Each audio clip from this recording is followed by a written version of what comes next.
আসসালামু আলাইকুম ওয়ারাহমাতুল্লাহি ওয়াবারাকাতুহু। আশা করি আল্লাহর অশেষ রহমত ও মেহেরবানিতে আপনারা সকলেই ভালো আছেন আর আপনারা দেখছেন আলোকিত ইসলামিক টিভি। আজ নীলার বিয়ে।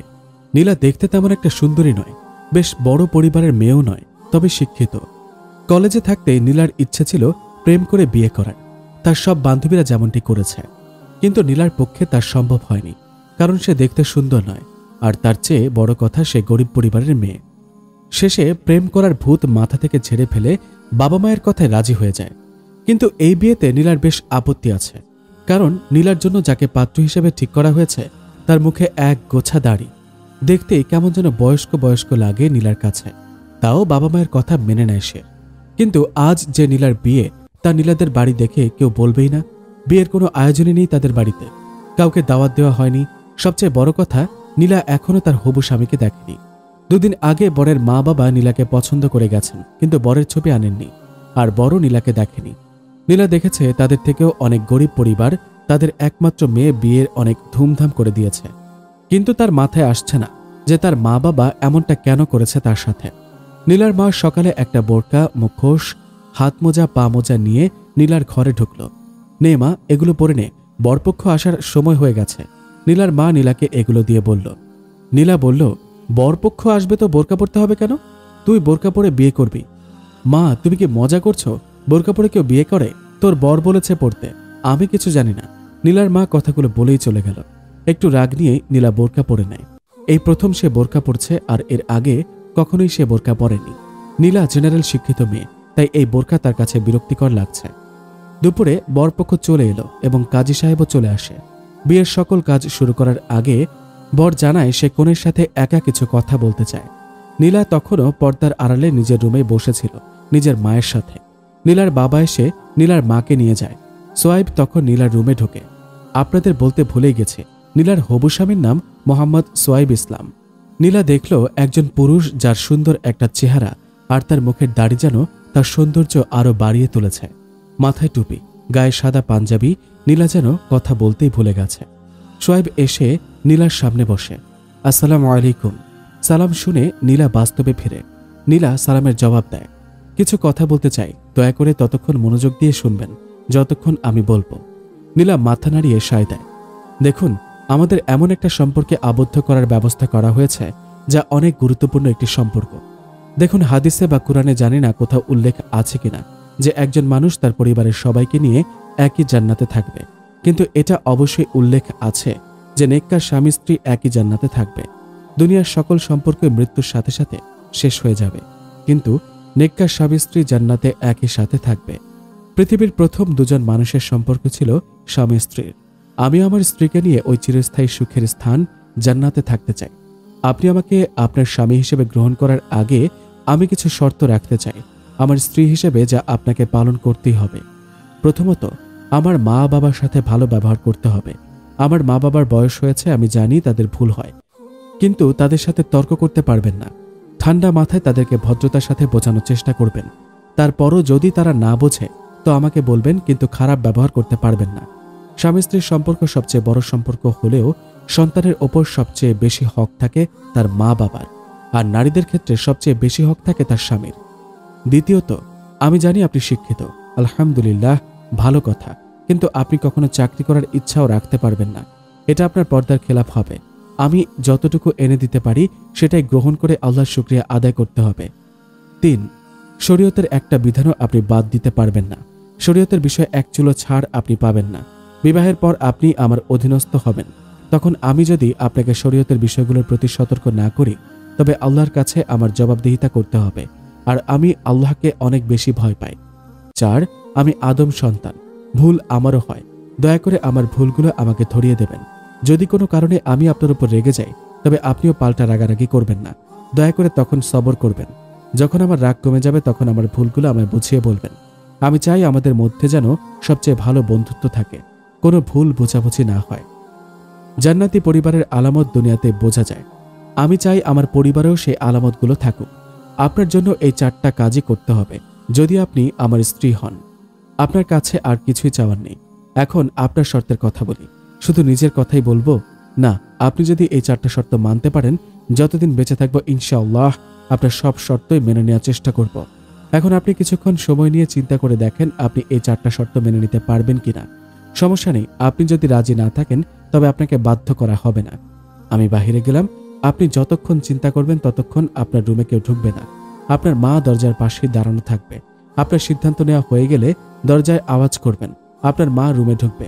তারপর আপনার সিদ্ধান্তের ওপরই ঠিক হবে এই বিয়ে হবে কিনা। এরপর সোয়াইব সালাম দিয়ে রুম থেকে চলে গেল। নীলা বাকরুদ্ধভাবে এতক্ষণ সোয়াইবের কথা শুনছিল। নীলা তার বান্ধবীদের বিয়েতে উপস্থিত ছিল, কিন্তু এমনটা সে কখনোই দেখেনি। আর সবচেয়ে বড় কথা, নীলা আজ পর্যন্ত সোয়াইবের মতো ছেলে দেখেনি। এতক্ষণ নীলা একটি কথাও বলতে পারেনি, হয়তো চোখের পাতাও ফেলেনি সে। নীলা কলেজ লাইফে প্রেম করতে চেয়েছিল, কিন্তু সে দেখতে বেশি একটা সুন্দর নয় বলে তা হয়ে ওঠেনি। একটা ছেলের সাথে নীলার ভালোই ভাব হয়েছিল, কিন্তু পরে জানতে পেরেছিল ছেলেটা আসলে মজা করছে। নীলা অনেক কষ্ট পেয়েছিল সেদিন, কেঁদেছিল অনেক, কিন্তু কিছুই করার ছিল না তার। আজ নীলা একা সিদ্ধান্ত নিতে পারছে না আসলে সে কি করবে। নীলা দরজা টোকা দিল। নীলার মা রুমে প্রবেশ করল। এরপর নীলার মা অনেক বুঝিয়ে নীলাকে রাজি করিয়ে দিল এবং যথারীতি সোয়াইবের সাথে নীলার বিয়ে হয়ে গেল। বিবাহের কাজ শেষে নীলা সোয়াইবের সাথে গাড়িতে করে তার নতুন গন্তব্যের দিকে যেতে লাগলো। নীলার মনে অনেক ভয় কাজ করছে। প্রথমত, সোয়াইব নীলাকে এখনো দেখেনি, এই কথা সে তার মায়ের কাছ থেকে শুনেছে। আচ্ছা, সোয়াইব আমাকে দেখার পর মেনে নেবে? আমি তো সুন্দর না। দ্বিতীয়ত, আমি ওনাদের বাড়ির কাউকে চিনি না, নতুন পরিবেশ, তারা আমার সাথে কেমন ব্যবহার করবেন। আর সোয়াইবের কথা শুনেও মনে হলো তিনি অনেক কঠোর। আল্লাহ তাআলাই ভালো জানেন কি আছে আমার তকদিরে। নতুন ঠিকানা নিয়ে নীলার বেশ অনেকটাই ভয় কাজ করছে। নীলা কখনোই চায়নি বা কখনো কল্পনাও করতে পারেনি হুট করে নতুন একটা পরিবেশ নীলা কিভাবে এসব সামলাবে সে বুঝে উঠতে পারছে না। তার চেয়েও বড় ভয় নীলার মনে কাজ করছে, তা হলো সোয়াইবকে নিয়ে। নীলা তার মায়ের কাছ থেকে শুনেছে সোয়াইব এখনও তাকে দেখেইনি। নীলার ভয় সোয়াইব যদি তাকে মেনে নিতে না পারে। আর সোয়াইবের কথা শুনে তো মনে হলো সে অনেক কঠোর প্রকৃতির মানুষ। আর নতুন পরিবারের সবাই আমার সাথে কেমন ব্যবহার করবে। নীলার ভাবনায় ছেদ ঘটে যখন গাড়িটা থেমে যায়। সন্ধ্যা হয়ে গেছে, মাগরিবের আজান শোনা যাচ্ছে চারপাশে। নীলা কিছুটা অবাকই হলো, কারণ বর পক্ষের বাড়িতেও কোনো আয়োজন নেই। বাড়িটাও কেমন অদ্ভুত, অনেকটা জায়গা প্রাচীর দিয়ে ঘেরা, তার মাঝে ছোট ছোট দুটি বাড়ি, দেখতে কিছুটা জেলখানার মতো। নীলাকে গাড়ি থেকে নামানো হলো। নীলার শাশুড়ি তাকে বাড়ির মধ্যে নিয়ে যাচ্ছে। নীলা পেছন ফিরে দেখল সোয়াইব ও তার বাবা নীলার শ্বশুর বাড়ির বাইরে চলে যাচ্ছে। সোয়াইবের মা নীলাকে নীলার রুমে নিয়ে আসলো। মা, তুমি চেঞ্জ করে অজু করে নাও, আমি তোমার জায়নামাজ নিয়ে আসছি, তুমি নামাজ পড়ে নাও, তারপর কিছু কথা বলবো, সোয়াইবের মা বলল। নীলা মাথা নাড়িয়ে সায় দেয়। নীলার শাশুড়ি রুম থেকে চলে যায়। নীলা এবার রুমটার দিকে লক্ষ্য করে। রুমটা একদমই সাজানো হয়নি, তবে সবকিছুই গোছানো। নীলার নিজের রুমটাও হয়তো এতটা গোছানো না। ঘরে বেশি জিনিসপত্র নেই বললেই চলে, কেবলমাত্র বইপত্র, ঘরের জিনিসপত্র, আর একটা বইয়ের তাক, আর একটা টেবিল রয়েছে। রুমের আরেক কোণে 2-3টা চেয়ার আর অপর পাশে একটি আলমারি। নীলা বেশি চিন্তা না করে ফ্রেশ হয়ে অজু করে নিল। রুমে এসে দেখে তার জন্য জায়নামাজ রাখা আছে প্রস্তুত। নীলার মনটা কেমন যেন শান্ত হয়ে গেল। ভেতরে ভেতরে কেমন যেন শান্তি বোধ করছে সে। নীলা আর দেরি না করে নামাজে দাঁড়িয়ে গেল। নামাজ শেষে নীলার চোখ থেকে নিজের অজান্তেই পানি পড়তে শুরু করল। সে জানে না আজ কতদিন পর সে নামাজে দাঁড়িয়েছে। অনেক ছোট ছিল যখন, নীলা তার মনে পড়ে তখনই শেষ তার মায়ের সাথে নামাজ পড়েছিল, আর মাঝে মাঝে সবে কদরের নামাজ পড়ত সে। এসব কথা ভাবতে ভাবতেই নীলার শাশুড়ি রুমে প্রবেশ করে। সে দেখে নীলার নামাজ শেষ, কিন্তু সে জায়নামাজে বসে কি যেন ভাবছে। তোমার কি নামাজ শেষ হয়েছে মা? শাশুড়ির কথায় নীলার ঘোর ভাঙে। হ্যাঁ, এই তো শেষ হয়েছে। তোমার সাথে কিছু কথা ছিল মা। হ্যাঁ বলুন। নীলার শাশুড়ি নীলাকে খাটে নিয়ে বসালো। দেখো মা, আমার কোনো মেয়ে নেই, কিন্তু এটা নিয়ে আমার কোনো আফসোস নেই আল্লাহর কাছে। আমাদের ছেলেই আমাদের কাছে সব। কিন্তু মা, এই বৃদ্ধ বয়সে এও আমাদের সময় দিতে পারে না, কাজ করতে হয় ওকে। আমরা বুড়ো বুড়ি বাসায় একাই থাকি, খুব একা একা লাগে মা আমাদের। তুমি পারবে মা আমাদের বুড়ো বুড়িকে একটু সময় দিতে? পারবে মা আমাদের বৌমা না হয়ে আমাদের মেয়ের মতো হতে? নীলার হাত ধরে বলে তার শাশুড়ি এই কথাগুলো। নীলা তৎক্ষণাৎ বলে উঠল, কি বলছেন মা? এমনভাবে বলছেন কেন? আপনি তো আমার মায়ের মতোই। হ্যাঁ, তোমাকে আরও একটা কথা বলবো। হ্যাঁ মা বলুন। মা, আমার ছেলেকে আমি চিনি। আমার ছেলেটা অনেক ভালো, আল্লাহ রহমতে ওর এখনো পর্যন্ত কোনো বাজে অভ্যাসের কথা আমরা জানতে পারিনি। তবে ওর একটু রাগ বেশি। এ কেমন কথা? খারাপ অভ্যাস নেই, কিন্তু আবার রাগ বেশি? মনে মনে ভাবে নীলা। জানি মা, তুমি ভাবছো যার রাগ বেশি সে আবার ভালো কিভাবে।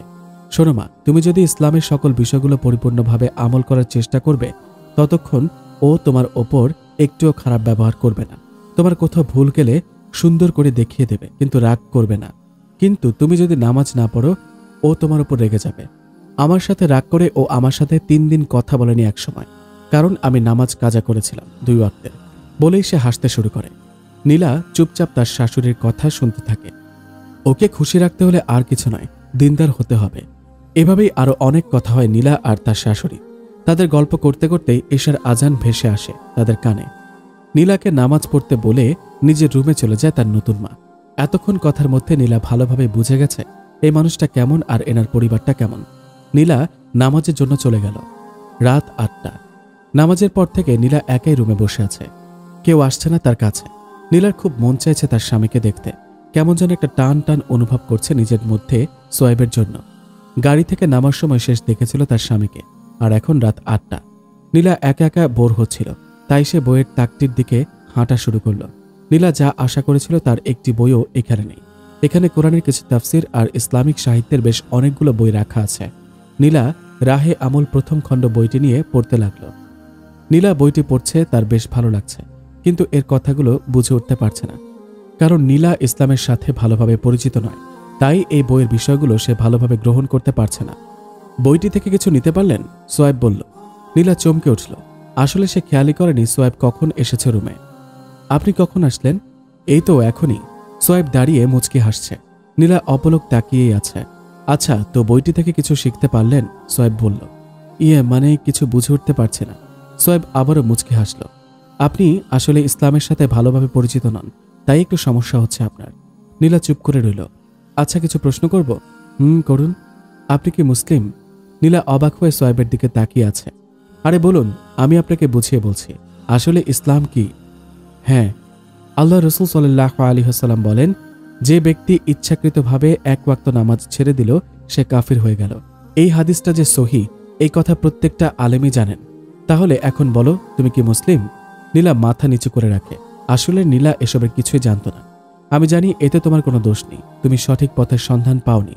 বাংলাদেশের প্রায় 90% মানুষই মুসলমান, কিন্তু যদি এই হাদিসটা দিয়ে বিচার করো, তাহলে কতজন মুসলিম আছে এই দেশে? হয়তো 5%ও না। আসলে মানুষ অন্ধকারে ডুবে আছে। আমাদের মুসলিম জাতি এখন বিশ্বাস করে সে কালেমা পড়েছে, এখন সে মুসলিম। কিন্তু না, কালেমা কোনো মন্ত্র নয় যেটা পড়লেই মানুষ মুসলমান হয়ে যায়। কালেমা হচ্ছে ইসলামের শপথ বাক্য। কালেমা পড়লেই সে মুসলিম নয়। কালেমার হক আদায়কারী হলো মুসলিম বা মুসলমান। মুসলমান শব্দের অর্থ হলো আত্মসমর্পণকারী। একমাত্র আল্লাহ তাআলার কাছে আত্মসমর্পণ করতে হবে আমাদের রাসূল সাল্লাল্লাহু আলাইহি ওয়াসাল্লামের দেখানো পন্থা অনুযায়ী। এটাই হচ্ছে কালেমার হক। যে এই হক আদায় করে একমাত্র সেই ব্যক্তি হলো মুসলমান। এবার আসি সেই হাদিসটার ব্যাখ্যায়। আচ্ছা, নামাজ তো আল্লাহ তাআলার হুকুম, এতে কোনো সন্দেহ আছে? না। তাহলে যে ব্যক্তি জেনে শুনে আল্লাহ তাআলার কোনো হুকুম ত্যাগ করে সে তো কাফেরই হতে পারে, তাই না? তাহলে সবাই নামে মাত্র মুসলিম? সবাই নয়, কিছু ঈমানদার মানুষও আছে এখানে। আর অধিকাংশই এখনো ভুল ধারণা নিয়েই পড়ে আছে। কেউ এই ধারণা নিয়ে পড়ে আছে যে সে যতই গুনাহ করুক না কেন আল্লাহ তাদের ক্ষমা করে দিবেন। কেউ ধারণা করছে নবী তার উম্মতদের না নিয়ে জান্নাতে প্রবেশ করবেন না। আর কেউ ধারণা করছে মুসলিম হতে পারলেই জান্নাতি। কথাগুলো কি মিথ্যা? না, এখানে একটি কথাও মিথ্যা নয়। আল্লাহ তাআলা চাইলে আকাশ পরিমাণ গুনাহ ক্ষমা করে দিতে পারেন। তার দয়ার কাছে এগুলো কিছুই নয়। কিন্তু মানুষ তার দয়া পাওয়ার উপায় খোঁজে না। এই কথাও সত্যি যে আমাদের নবী তার উম্মতদের সাথে করে না নিয়ে জান্নাতে প্রবেশ করবেন না। কিন্তু মানুষ তার উম্মত হওয়ার নামে বিভিন্ন বেদায়েতের সাথে সম্পর্ক রাখে। আর এই কথাও সত্যি যে যার মনে বিন্দু পরিমাণ ঈমান থাকবে সেও একদিন জান্নাতে প্রবেশ করবে। কিন্তু মানুষ বোঝে না ঈমান কি। আল্লাহকে মনে মনে বিশ্বাস করি, শুধু এইটুকু নামই ঈমান নয়। 3টি চিহ্ন আছে ঈমানের। নাম্বার 1, অন্তরে বিশ্বাস রাখা। নাম্বার 2, মুখে স্বীকার করা। নাম্বার 3, আমলের মাধ্যমে করে দেখানো। আমল অর্থ কাজ। এই 3টি বিষয় যার মধ্যে থাকে ঈমানদার। যদি এমন ঈমানদার কেউ হয়, তবে সে যতই পাপ করুক একদিন আল্লাহ তাআলা ঠিকই তাকে জান্নাত দান করবেন। তাহলে তো ইসলাম অনেক কঠিন। সোয়েব মুচকি হাসতে থাকে নীলার কথা শুনে। আপনি হাসছেন কেন? তুমি প্রথম শুনছো এসব, তাই খুব কঠিন মনে হচ্ছে। তোমাকে আরো বুঝিয়ে বলবো, সমস্যা নেই। একমাত্র ইসলামই হলো পূর্ণাঙ্গ জীবন ব্যবস্থা। অনেক রাত হয়েছে, চলো খাবার খেয়ে আসি, তারপর না হয় বাকি বিষয়গুলো বুঝিয়ে বলবো। ইসলামের বিধান তো তাহলে অনেক কঠিন। নীলার কথা শুনে সোয়েব মুচকি হাসতে থাকে। আপনি হাসছেন কেন? তোমার কথা শুনে। শোনো, ইসলাম একদমই কঠিন নয়। এটাই হলো একমাত্র পূর্ণাঙ্গ জীবন ব্যবস্থা। এখানে জীবনের প্রত্যেকটা জিনিসেরই নির্দেশনা রয়েছে। তুমি যখন এগুলোর সাথে পরিচিত হবে তখন আর কঠিন মনে হবে না। কোনগুলোর সাথে পরিচিত হব? নামাজ, রোজা, জাকাত, হজ, এর বাহিরেও কি ইসলাম আছে? আছে। মানুষের জীবনের সব জায়গায় ইসলামের বিধান আছে। মানুষের জন্ম থেকে শুরু করে মৃত্যুর পর পর্যন্ত সকল বিষয়ই ইসলামের বিধান রয়েছে। অনেক রাত হয়েছে, চলো আগে কিছু খেয়ে নিই, তারপর না হয় আবার আরো কিছু বলবো। চলুন। রাত প্রায় 10টা। সোয়েবের মা খাবার খেয়ে ঘুমিয়ে পড়েছে। শীতের কারণে খাবারগুলো ঠান্ডা হয়ে গেছে। নীলাকে খাবার ঘরে বসিয়ে রেখে সোয়েব খাবারগুলো গরম করতে গেছে। নীলারও একে একে বসে থাকতে ভালো লাগছিল না, তাই সেও রান্নাঘরে চলে গেল। আপনি রান্না করতে পারেন? পারি তো। আমার রান্না খুব ভালো হয়, আমার মা বলেছে। কি কি রান্না করতে পারেন? খুব ভালো ডিম ভাজতে পারি। সোয়েবের কথা শুনে নীলা হাসতে শুরু করে, যেন হাসতে হাসতে গড়াগড়ি খাবে সে। সোয়েব এক দৃষ্টিতে নীলার দিকে তাকিয়ে আছে। নীলা খেয়াল করলো সোয়েব তার দিকে এক দৃষ্টিতে তাকিয়ে আছে। সে কিছুটা লজ্জা পেল আর হাসি থামিয়ে দিয়ে, এভাবে তাকিয়ে আছেন কেন? না মানে এই প্রথম আপনার মুখে কথা জড়াতে দেখলাম। আরে বলুন, সমস্যা নেই। তোমাকে দেখতে খুব ভালো লাগছিল যখন তুমি হাসছিলে। নীলার গাল দুটি লজ্জায় লাল হয়ে গেল আর চোখ দুটো পানিতে ভিজে গেল। গাড়িতে থাকতেও নীলার চিন্তা ছিল তার স্বামী তাকে দেখার পর কেমন ব্যবহার করবে। আজ খুব আনন্দ লাগছে নিজের মধ্যে। আমার দিকে আর কতক্ষণ তাকিয়ে থাকবেন? সরুন, তরকারি পুড়ে যাচ্ছে। নীলা সোয়েবকে সরিয়ে দিয়ে নিজের দাঁড়ালো চুলার সামনে। তার পাশেই তার স্বামী দাঁড়িয়ে আছে। নীলা ভাবনার জগতেই হারিয়ে যায়। বাসরাত নিয়ে নীলার অনেক ইচ্ছা ছিল। ছাদে বসে স্বামীর বুকে মাথা রেখে চাঁদ দেখবে আর স্বামীর কাছে এতদিনের না বলা সব কথাগুলো সে খুলে বলবে। কিন্তু তার স্বামীর বাড়িতে ছাদ নেই, আছে টিনের চালা। আর এখনো তার স্বামীর বুকে মাথা রেখে চাঁদ দেখাও হয়নি, জ্যোৎস্না বিলাসও হয়নি। নীলার যতগুলো স্বপ্ন ছিল একটিও সত্যি হয়নি। কিন্তু তবুও আজ যেন নীলার জীবনের সবচেয়ে সুন্দর দিন। আজ যেন তার থেকে খুশি আর কেউ নেই। নীলা যেন পৃথিবীর সবটাই পেয়ে গেছে। উফ, কি হলো? কি হয়েছে? হাতে একটু ছ্যাঁকা লেগেছে। এত অসাবধান হলে চলে? আমি তো করছিলাম। আর একটু ছ্যাঁকা লেগেছে না? ওতে কিছু হবে না, সমস্যা নেই, ঠিক হয়ে যাবে। তুমি ঘরে যাও, আর কিচ্ছু করা লাগবে না। সব রেডি, আমি নিয়ে আসছি, যাও। সোয়েব নীলাকে খাবার রুমে পাঠিয়ে দিল। আসলে নীলা ভাবনায় অতল থাকায় অসাবধানতা বশত তার হাতটা একটু পড়ে যায়। নীলা চুপচাপ খাবার ঘরে আসে, খাবারগুলো টেবিলে রাখল। সোয়েব নীলার পাশেই বসল। নীলার হাত এখনো জ্বলছে আর নীলা নিজের হাত পানিতে ভেজাচ্ছে। আল্লাহ যা করেন ভালোর জন্যই করেন। নীলাকে দেখে বলল সোয়েব, মানে আমার হাত পুড়ে যাওয়াতে আপনি খুশি? কিছুটা তাই।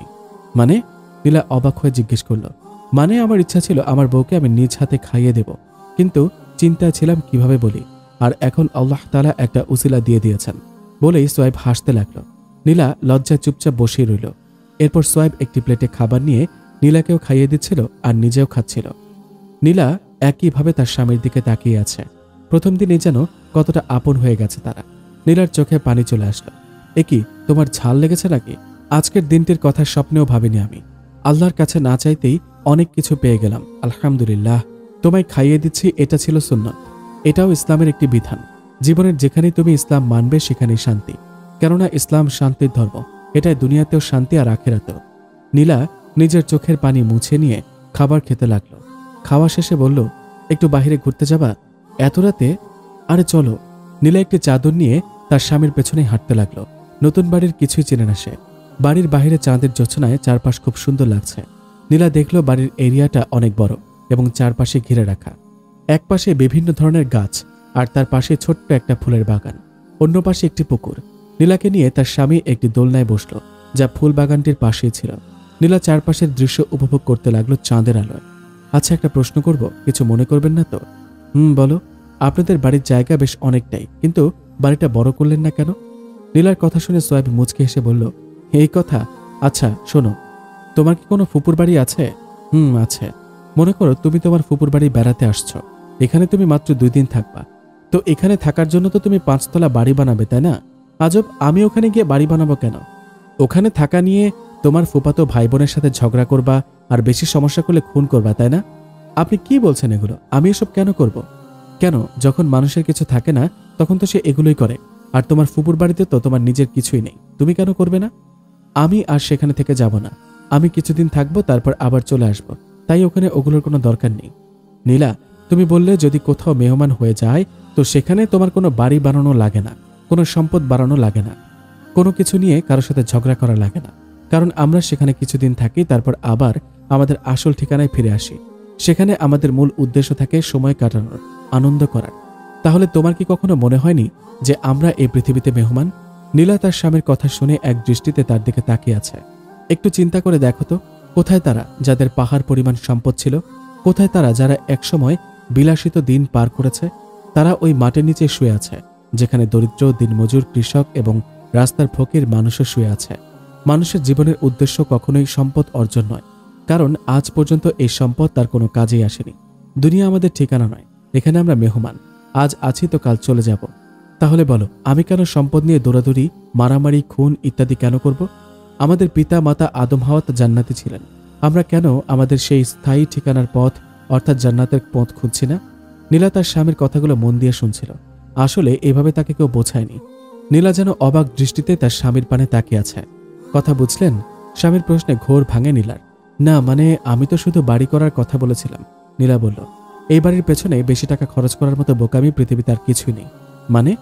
ধরো 4 জন মানুষের কাছে 5 লাখ করে টাকা আছে।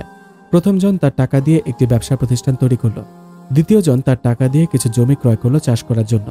তৃতীয় জন তার টাকাগুলো একজন গরিব মানুষকে ধার দিল, যেন সে কিছু একটা করে খেতে পারে। আর চতুর্থ জন তার সম্পূর্ণ টাকা দিয়েই একটা বড় বাড়ি তৈরি করলো। এবার বলো, এখানে কোন ব্যক্তিটার টাকায় আর কোনো কাজই হবে না? নীলা চিন্তায় পড়ে গেল। আসলে এখানে সবথেকে বাজে কাজটাই হচ্ছে বাড়ির জন্য টাকা ব্যয়। কারণ যে ব্যবসা করছে তার ওখান থেকে কিছু আয় হয়। যে কৃষির জন্য জমি ক্রয় করলো সেটাও তার কাজে আসছে। আর যে অন্যকে ধার দিল সেটাও একসময় টাকাটা ফেরত পাবে। আর যাকে ধার দিয়েছে সেও জীবিকার জন্য কিছু করতে পারবে। শুধুমাত্র বাড়ি বানানোর টাকাটাই আর কোনো কাজে আসবে না। জানো নীলা, আমাদের রাসূল সাল্লাল্লাহু আলাইহি ওয়াসাল্লাম সবচেয়ে বেশি অপছন্দ করতেন বাড়ি বানানোর জন্য অর্থের অপচয়কে। তিনি তৎকালীন রাষ্ট্র পরিচালক ছিলেন, কিন্তু কখনো পাকা বাড়ি তৈরির ইচ্ছাও করেননি। আমি তো তার থেকে অনেক বেশি অপচয় করে ফেলেছি। আমরা দুনিয়ার সম্পদের পেছনে ছুটতে ছুটতে ভুলেই যাই আমাদের স্থায়ী সম্পদগুলোর কথা। আমরা দুনিয়ার বড় বড় প্রাসাদ তৈরি করতে চাই, কখনো ভাবি না বা ভাবার সময়ই পাই না কিভাবে জান্নাতে নিজের জন্য একটি প্রাসাদ নির্মাণ করব। হায় আফসোস। শোয়েব বলল, আপনি যা বলবেন সবই সত্যি। মানুষের শুধু চিন্তারই অভাব। চলো, ঘুম আসছে, অনেক রাত হয়েছে আর খুব ঠান্ডা লাগছে, চলুন। নীলা আর তার স্বামী তাদের ঘরে প্রবেশ করল। ঘরে যাওয়ার পর সোয়াইব নীলার হাতে একটি খাম তুলে দেয়। এতে কি আছে? তোমার দেনমোহর। এখন ঘুমাও, আর কোনো প্রশ্ন না। সকালে ফজরের নামাজ মিস হয়ে যেতে পারে। বলেই সোয়াইব শুয়ে পড়ল। নীলা সোয়াইবের পাশেই শুয়ে পড়ল। রাতে নীলার কানে কার কথার আওয়াজ আসছে। নীলার ঘুম ভেঙে গেল। নীলা কিছুটা ভয় পায়। সে তার স্বামীর দিকে হাত বাড়ায়, কিন্তু স্বামী বিছানায় নেই। নীলার ভয় আরো বেড়ে যায়। নীলা এবার একটু খেয়াল করে শোনার চেষ্টা করে। হ্যাঁ, এটা তার স্বামীর কণ্ঠ, পাশের রুম থেকে আসছে। নীলা মোবাইলের ফ্ল্যাশ নিয়ে পাশের রুমের দিকে গেল। দরজার কাছে এসে বুঝতে পারল তার স্বামী কোরআন তেলাওয়াত করছে। নীলা দরজা আস্তে করে ফাঁকা করলেন। জানালা থেকে আসা চাঁদের আলোয় দেখল তার স্বামী জায়নামাজে দাঁড়িয়ে নামাজে কোরআন তেলাওয়াত করছে। নীলা দরজায় দাঁড়িয়েই তেলাওয়াত শুনছিল। কতক্ষণ দাঁড়িয়েছিল নীলা নিজেও জানে না। আসলে সোয়াইবের তেলাওয়াত খুব সুন্দর। সোয়াইবের নামাজ শেষে 2 হাত তুলে কাঁদতে শুরু করে দিল। রব্বুল আলামিন, অসংখ্য নিয়ামত আপনি আমাকে দিয়েছেন, সকল প্রশংসা আপনারই। হে আমার রব, আপনার কাছে চেয়ে কখনোই নিরাশ হইনি আমি। আমায় অন্ধকার থেকে আলোর পথে এনেছেন।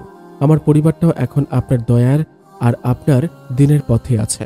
হে আমার রব, কোনো বান্দা আপনার কাছে চাইলে আপনি খুশি হন। হে আমার রব, আপনি আমার স্ত্রীকে দিনদার বানিয়ে দিন, তাকেও আপনার দিনের পথে কবুল করে নিন। আমি তাকে নিয়ে শুধু দুনিয়াতেই নয়, জান্নাতেও একসাথে থাকতে চাই, যে জান্নাত আপনি মুমিন মুত্তাকিদের জন্য রেখেছেন। আমাদেরকে আপনার সেই প্রিয় বান্দাদের দলভুক্ত করে নিন। শয়তান ও হিংসাকারীর হিংসা হতে আমাদের রক্ষা করুন। হে আমার রব, আমাদের ধৈর্য ধারণের শক্তি দান করুন এবং মুসলমান থাকা অবস্থায় আমাদের মৃত্যু দান করুন। আল্লাহুম্মা আমিন। সোয়াইবের মোনাজাত শেষ হতেই নীলা কি যেন মনে করে সাথে সাথে বিছানায় গিয়ে ঘুমের অভিনয় করে পড়ে থাকল। কিছুক্ষণ পরই সোয়াইব এসে একটা চেয়ার টেনে নীলার সামনে বসল। সোয়াইব নীলার কপালে আলতো করে একটা চুমু দিল।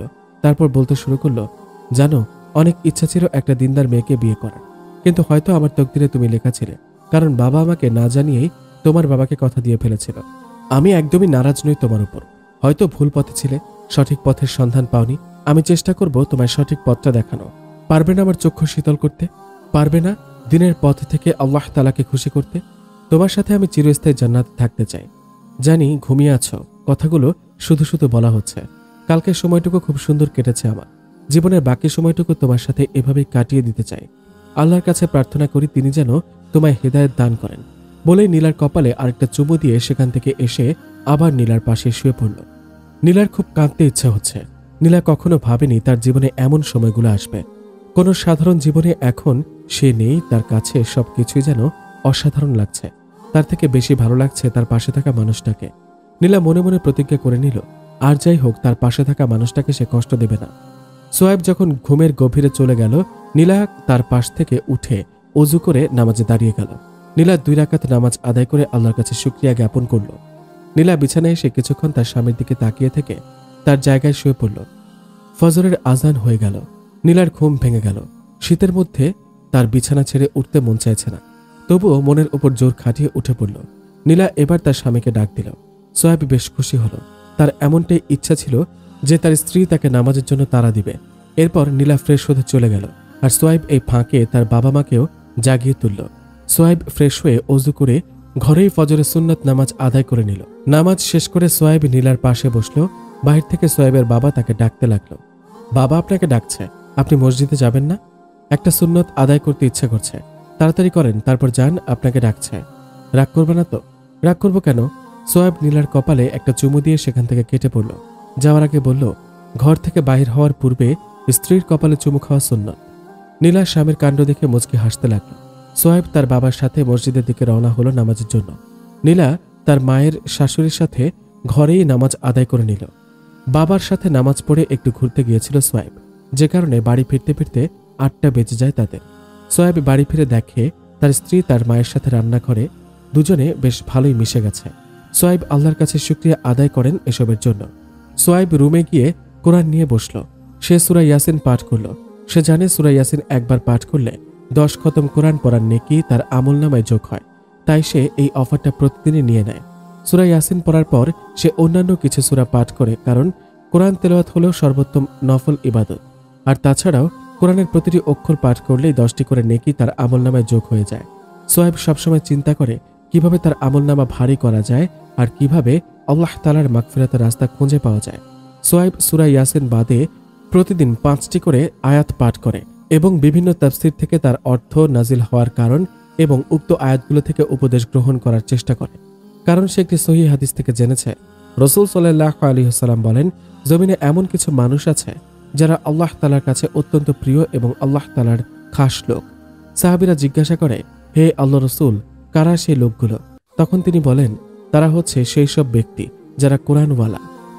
এখানে হাদিসের ব্যাখ্যাকারীরা কোরআনওয়ালা বলতে বলেছেন, এরা হচ্ছে ওইসব লোক যারা কোরআন পড়ে, কোরআন বোঝে এবং কোরআনের কথা অনুযায়ী আমল করে। সোয়েব পড়া শেষ করে একটা ইসলামী সাহিত্যের বই নিয়ে বসে। আজ সে অফিস থেকে ছুটি নিয়েছিল, তাই তার কোনো তাড়া নেই। কিছুক্ষণ পর নীলা রুমে চলে আসলো। খাবার খাবেন না? চলুন। তোমার হাত তো পুড়ে গিয়েছিল, রান্না করলে কিভাবে?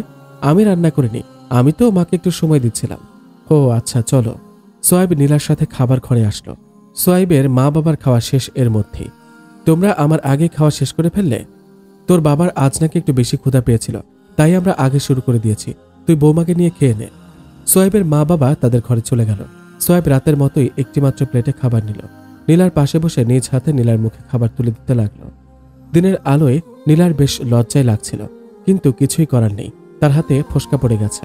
তারা দুজন খাওয়া শেষ করে নিজেদের রুমে গেল বিশ্রাম করার জন্য। দুজনেই গিয়ে বিছানায় হেলান দিল। আচ্ছা, আপনাকে একটা প্রশ্ন করব? করো। আমি মায়ের কাছে শুনেছি আপনি আলেম নন, আবার হাফেজও নন, আপনি জেনারেল শিক্ষিত, তাহলে আপনি দিনের পথে আসলেন কিভাবে? মানে আপনার এই পরিবর্তনটা আসলে কিভাবে হলো? খুব জানতে ইচ্ছা হচ্ছে। সোয়েব মুচকি হেসে বলতে শুরু করে, হ্যাঁ, মা ঠিকই বলেছে, আমি আলেম নই, কোনো হাফেজও নই। স্কুল থেকে কলেজ, কলেজ থেকে ভার্সিটি, এগুলোই ছিল আমার শিক্ষা প্রতিষ্ঠান। আল্লাহ তাআলার খাস রহমতই আমায় আজ দিনের পথে এনেছে। না হলে কেউ ভাবতেই পারেনি যে আমার মধ্যে এমন চেঞ্জ আসবে। আমি তখন ইন্টারের স্টুডেন্ট, স্কুলের সবচেয়ে ভালো ছাত্র ছিলাম, শুধু পড়ায় না, ব্যবহারেও। তবে ইসলাম সম্পর্কে জানতাম না বললেই হয়, নামে মাত্র মুসলমান ছিলাম। স্কুল লাইফ শেষ করে কলেজে, ইন্টারে অর্ধবার্ষিক পর্যন্ত খুব মজাই করলাম। এবার আর আমি ভালো ছিলাম না। কলেজের সবচেয়ে দুষ্টুদের তালিকায় স্থান করে নিয়েছিলাম। পরীক্ষা 2 দিন আগের রাত 1টার আশেপাশে কানে হেডফোন, সাথে গান বাজছে। আর আমি ফেসবুকে হয়তো চ্যাটিং করছিলাম। আমার রুমে আমি একাই থাকতাম, কারণ এতে আমার বেশ সুবিধা হতো রাত জেগে চ্যাটিং করতে। তো জানি না সেদিন ঠিক ওই মুহূর্তে যখন আমার কানে গান বাজছিল এবং আমি চ্যাটিং করছিলাম, তখন আমার মনে হঠাৎ একটা প্রশ্নে টোকা দিল, এখন যদি তুই মারা যাস তোর কি হবে? কিছুক্ষণের জন্য আমার দুনিয়াটাই থেমে গিয়েছিল। আমার কানে তখনও গান বাজছিল, তবুও যেন আমি কিছুই শুনছিলাম না। আমার হাতেই ফোন ভাইব্রেট হচ্ছিল, আমি যেন কিছু টের পাচ্ছিলাম না। সত্যি তো, যদি মারা যাই তো আমার কি হবে? মা বাবা হয়তো কাঁদবে, তারা হয়তো অনেক কাঁদবে, কিন্তু তারাও আর আমায় তাদের সাথে এই ঘরে রাখবে না। ওই কবরস্থানে আমায় মাটির নিচে রেখে আসবে, যেখান দিয়ে দিনের সময়ও আমার যেতে ভয় করে। তারা আমার শরীর থেকে আমার পছন্দের ডিজাইন করা কাপড়গুলো খুলে নেবে, শুধুমাত্র সাদা কাফন পরিয়ে ওই মাটির নিচে রেখে আসবে। আমি তো কখনো শক্ত বিছানায় ঘুমাইনি। আমার মা বাবা কি কবরেও আমার জন্য নরম বিছানা করে দিবে? না, এমন কখনো তো কেউ করেনি। তার মানে আমাকে শুধু মাটিতে শুয়ে রেখে দেবে। আচ্ছা, বৃষ্টি হলে কি কবরের মধ্যে পানি ঢোকে না? মাটির নিচে তো অনেক পোকামাকড় থাকে, সেখানে আমি থাকবো কিভাবে? শুধু এসব কথাই ঘুরতে থাকে আমার মাথায়। এমন সময় মনে পড়ে, আমি হয়তো কোনো বক্তার ওয়াজে শুনেছিলাম, নবী করিম সাল্লাল্লাহু আলাইহি ওয়াসাল্লাম বলেন, যারা রাতের বেলা গান বাজনা শুনে ঘুমায় তারা মারা গেলে তাদের জানাজা দিও না। আর সত্যি তো, আমি যদি এখন মারা যাই তো আমি আমার রবের সামনে কি নিয়ে দাঁড়াবো? আমি তো ধর্ম বইতে পড়েছিলাম হাসরের ময়দানে সবাইকে আল্লাহ তাআলার সামনে দাঁড়াতে হবে। তখন আমি তাকে কি বলবো? তখন আমার কি হবে? হঠাৎ করে কান থেকে হেডফোন খুলে ফেললাম। আমার ফোন এবং মেমোরি দুটোই ফরম্যাট করে দিলাম। আমার 3 বছরের সংগ্রহ করা গান ছিল, যা আমি কখনোই ডিলিট করতে চাইনি। সে সময় মুহূর্তের মধ্যে সব ফরম্যাট করে দিলাম। একটুও কিছু মনে হলো না। ফোনটা অফ করে দিলাম। সেদিন রাতে আর ঘুমাতে পারিনি, খুব ভয় করছিল সেদিন। বারবার শুধু একটাই প্রশ্ন ভাসছিল আমার মনে, যদি মরে যাই, যদি মরে যাই। আল্লাহর কাছে খুব করে মাফ চাইছিলাম। চোখ থেকে নিজের অজান্তেই পানি বের হচ্ছিল। বালিশটাও ভিজে গিয়েছিল সেদিন। এত কান্না করেছিলাম সে রাতে, অনেক ভয় করছিল আর মনে হচ্ছিল এটাই হয়তো আমার জীবনের শেষ রাত। একটি বারের জন্য সে রাতে ঘুমানোর চেষ্টা করিনি। এভাবেই ফজরের আজান চলে আসলো কানে। আমি আগে কখনোই রাতে বাড়ির বাইরে বেরোতে সাহস পেতাম না। আমি ওই ভোর রাতেই একাই অজু করে মসজিদের পথে ছুটছিলাম। আল্লাহ আপনাকে একবার সতর্ক করে দিলেন হয়তো। জানো নীলা, সেদিন শুধু ওইটুকুই ছিল না আমার জন্য। ফজরের নামাজ শেষে বাড়ি আসছি, এমন সময় মসজিদের মাইক থেকে অ্যালার্ম হলো, আমাদের পাশের বাড়ির এক মহিলা গতকাল রাত 1টার দিকে ইন্তেকাল করেছে। আমি গিয়েছিলাম তার দাফনে। বিশ্বাস করো, সেই দিনই প্রথম কোনো কবরে মাটি দিতে গিয়ে আমার হাত কেঁপেছিল। আমি এর আগেও অনেক দাফন কাজে গিয়েছি, অনেক আগ্রহ নিয়ে গিয়েছি, কিন্তু সেই দিনের অভিজ্ঞতাটা অনেক ভিন্ন ছিল। এরপর থেকেই আমি দিনের জ্ঞান সংগ্রহ করতে থাকি এবং নিজেকে এবং নিজের পরিবারকে এই পথে আনার চেষ্টা করি। আল্লাহ তাআলা আমাকে এবং আমার পরিবারকে তার দিনের পথে কবুল করে নেন। সত্যি, মানুষ যদি শুধুমাত্র একটিবার মৃত্যুর কথা ভাবত, তাহলে হয়তো সে এমন বেদিন হতে পারত না। আমাদের রাসূল সাল্লাল্লাহু আলাইহি ওয়াসাল্লাম বলেছেন, বেশি বেশি ইস্তেগফার করো আর দিনে একটিবারের জন্য হলেও কবর জিয়ারত করো। সত্যি, মানুষ যদি 5 মিনিট কোনো কবরের পাশে গিয়ে দাঁড়িয়ে চিন্তা করত যে তার পরিণতিও একদিন এমনটাই হবে, তবে সে হয়তো আর ভুল পথে চলত না। আসলে নীলা জানো, সাধারণ মানুষদের বেশি দোষ দেওয়া যায় না। আমাদের সমাজের কিছু ভণ্ড পীর তাদের এমন পথভ্রষ্ট বানিয়ে রেখেছে। তাহলে কি মানুষ পীরদের কাছে যাবে না? নীলা জানার জন্য প্রশ্ন করছে। না, পীর খারাপ না। পীর হচ্ছেন শিক্ষক বা অভিভাবক। ইসলাম জানতে হলে, ইসলামের বিধিবিধান জানতে হলে তোমাকে একমাত্র কোরআনের কাছে আসতে হবে, পীরদের কাছে নয়। আমি বলছি না যে পীর দরকার নেই, অবশ্যই কিছু জ্ঞানী মানুষের দরকার আছে। যেমন কোরআনে বলা হয়েছে নামাজের কথা, কিন্তু এটা নেই যে কিভাবে নামাজ আদায় করতে হবে। নামাজ আদায়ের প্রক্রিয়া জানতে হলে তোমাকে কোনো ভালো আলেমের কাছে যেতে হবে, আর তুমি যার কাছ থেকে এগুলো শিখবে সেই হচ্ছে তোমার পীর অর্থাৎ অভিভাবক। কিন্তু সমাজে কিছু অসাধু লোক অর্থাৎ কিছু অসাধু ধার্মিক লোক নিজেদের সম্পদ তৈরির জন্য পীরের খেতাব নিয়ে মুসলমানদের ভেতরে ফিতনা ছড়িয়ে বেড়ায়। আমি আপনার কাছ থেকে অনেক কিছু শিখলাম, তো এখন আপনি আমার পীর। নীলা বলে মুচকে হাসতে থাকে। সোয়েবও নীলার কথায় হাসতে থাকে। নীলা, তোমায় আমি প্রথম শর্ত দিয়েছিলাম আমার মা বাবার খেদমত করা। মাশাআল্লাহ, আজ তোমাকে মায়ের সাথে রান্নাঘরে সময় দিতে দেখে খুব ভালো লাগলো।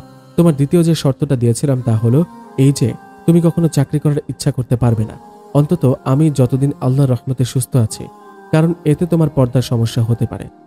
মানে একটা কথা বলবো, দয়া করে রাগ করবেন না, শুধুই জানার জন্য বলবো। বলো। মানে এই নিয়মের ফলে কি নারীদের ঘরে বন্ধ করে রাখা হবে না? মানে এতে কি নারীদের ছোট করে দেখা হচ্ছে না? নীলার এই প্রশ্নে সোয়েব মুচকি হেসে বলতে শুরু করে, শোনো নীলা, একটা গল্প বলি, মনোযোগ দিয়ে শোনো। একটা ছেলে ছিল খুবই অলস, কখনোই কোনো কাজ করতে চাইতো না।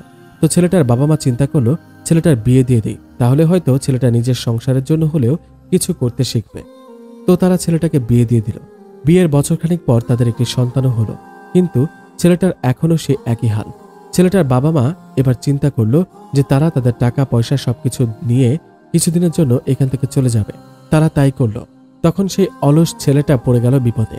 খাবারের জন্য তো তাকে কাজ করতে হবে, তো এইবার কষ্ট করে হলেও সে কাজ করতে আরম্ভ করে দিল। কিন্তু এত কষ্ট করতে তার আর ভালো লাগছে না। তার মানে মনে মনে একটা বুদ্ধি বের করলো। সে প্রতিদিন কাজ থেকে ফিরে বউয়ের সাথে গল্প করে, জানিস বউ, আজকে কাজ শেষ করে অন্যদের সাথে বেশ ভালোই গল্প করলাম। পরদিন এসে, জানিস বউ, কাজে যেতে এখন আলাদা একটা মজা লাগে। আরেকদিন বলল, জানিস বউ, বাহিরের দুনিয়াটা দারুণ মজার। তুই তো সারাদিন ঘরেই বসে থাকিস, এসবের তুই কিছুই জানিস না। ছেলেটার বউয়ের মনে আগ্রহ তৈরি হয় বাহিরের সমাজ সম্পর্কে জানার। তখন তার মনে বলে, বাহিরের সমাজটা অনেক মজার, তুই তো সারাদিন ঘরেই বসে থাকিস, তুই কিছুই জানিস না। এভাবেই নারীদের রাস্তা নামিয়েছে কিছু অলস মানুষ। কোনো নারীর মাথায় একা একাই এই ভূত চাপেনি। বাহিরের দুনিয়া একদমই মজার না, এখানে পরিশ্রম করে উপার্জন করতে হয়। ইসলাম নারীদেরকে ঘরে বন্ধ করে রাখেনি। ইসলাম নারীকে রাজরানী করে রেখেছে। ইসলাম নারীকে সংসার চালানোর জন্য জমি চাষ করতে বলেনি, এই দায়িত্ব পুরুষদের দিয়েছে।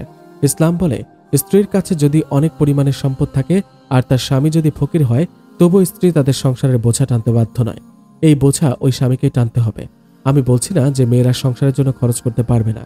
আমি বলছি যে কোনো নারী তার সংসারের জন্য খরচ করতে বাধ্য নয়, তবে সে চাইলে করতে পারে। ইসলাম তোমাদের স্বাধীনতা দিয়েছে, ঘরে বন্ধ করে রাখেনি। এই ধারণাগুলো সমাজের ওইসব কাপুরুষের দেওয়া যারা নিজের স্ত্রীর পরিশ্রমে লালিত হতে চায়।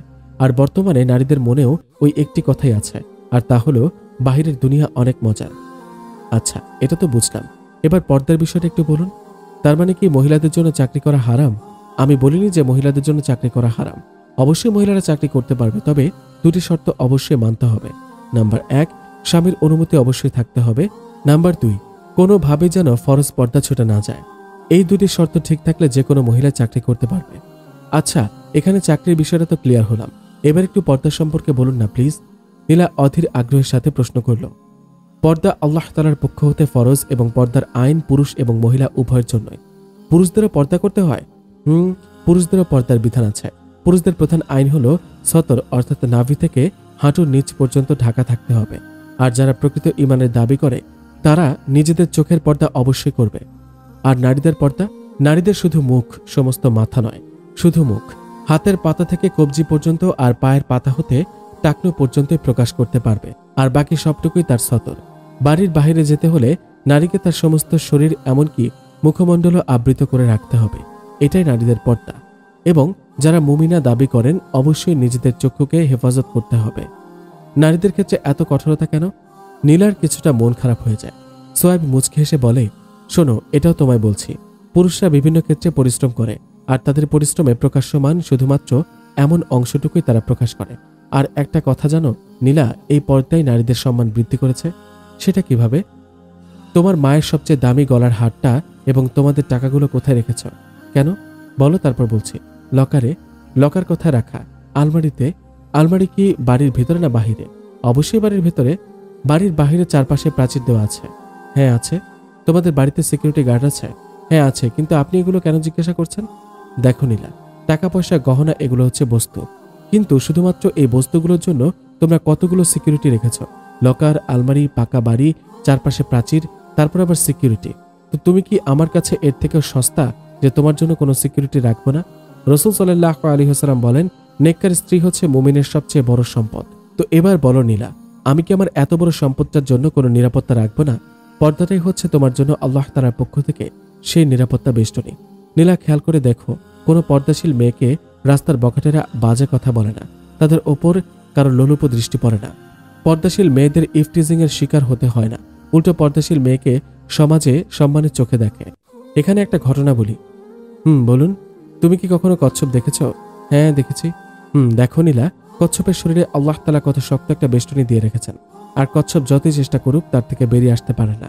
কিন্তু আসল কথা কি জানো নীলা, কচ্ছপ তাকে আবৃত করে রাখা ওই শক্ত খোলসটাকে নিজের জেলখানা মনে করে না, কারণ সে জানে আল্লাহ তাআলাই ওই শক্ত আবরণটা দিয়েই তাকে বিপদ আপদ থেকে রক্ষা করে। তারা ওটাকে নিজের সিকিউরিটি মনে করে, নিজের জেলখানা নয়। পর্দাও তদ্রুপ মেয়েদের সিকিউরিটি। এটা তোমাদের উপর অবিচার নয়। আল্লাহ তাআলা কখনোই কারোর সাথে অবিচার করেন না, তিনি সবকিছু সব থেকে ভালো বোঝেন। সুতরাং তার প্রদত্ত সকল আইন নিঃসন্দেহে আমাদের মঙ্গলের জন্যই। স্বামীর কথা নীলার চোখ খুলে যায়। আসলে কথাগুলো সত্যি। নীলা মনে মনে প্রতিজ্ঞা করে যতই কষ্ট হোক নিজেকে সবসময় পর্দায় রাখবে।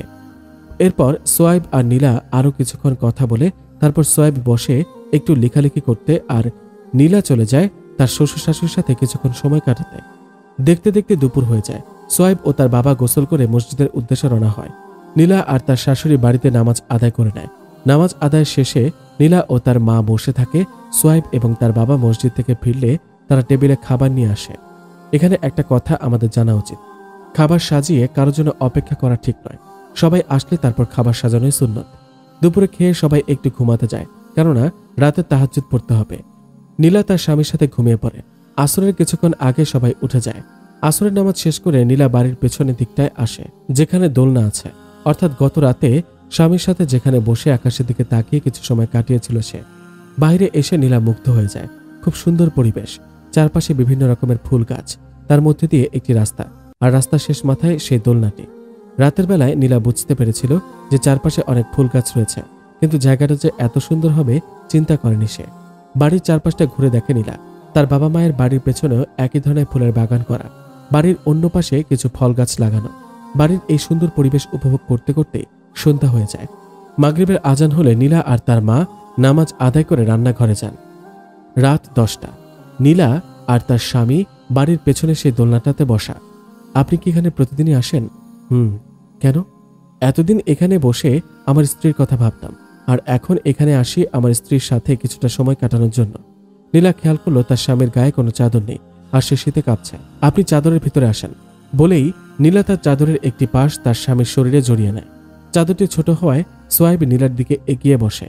নীলা আজ তার একটা ইচ্ছাকে আরো চাপা রাখতে পারল না।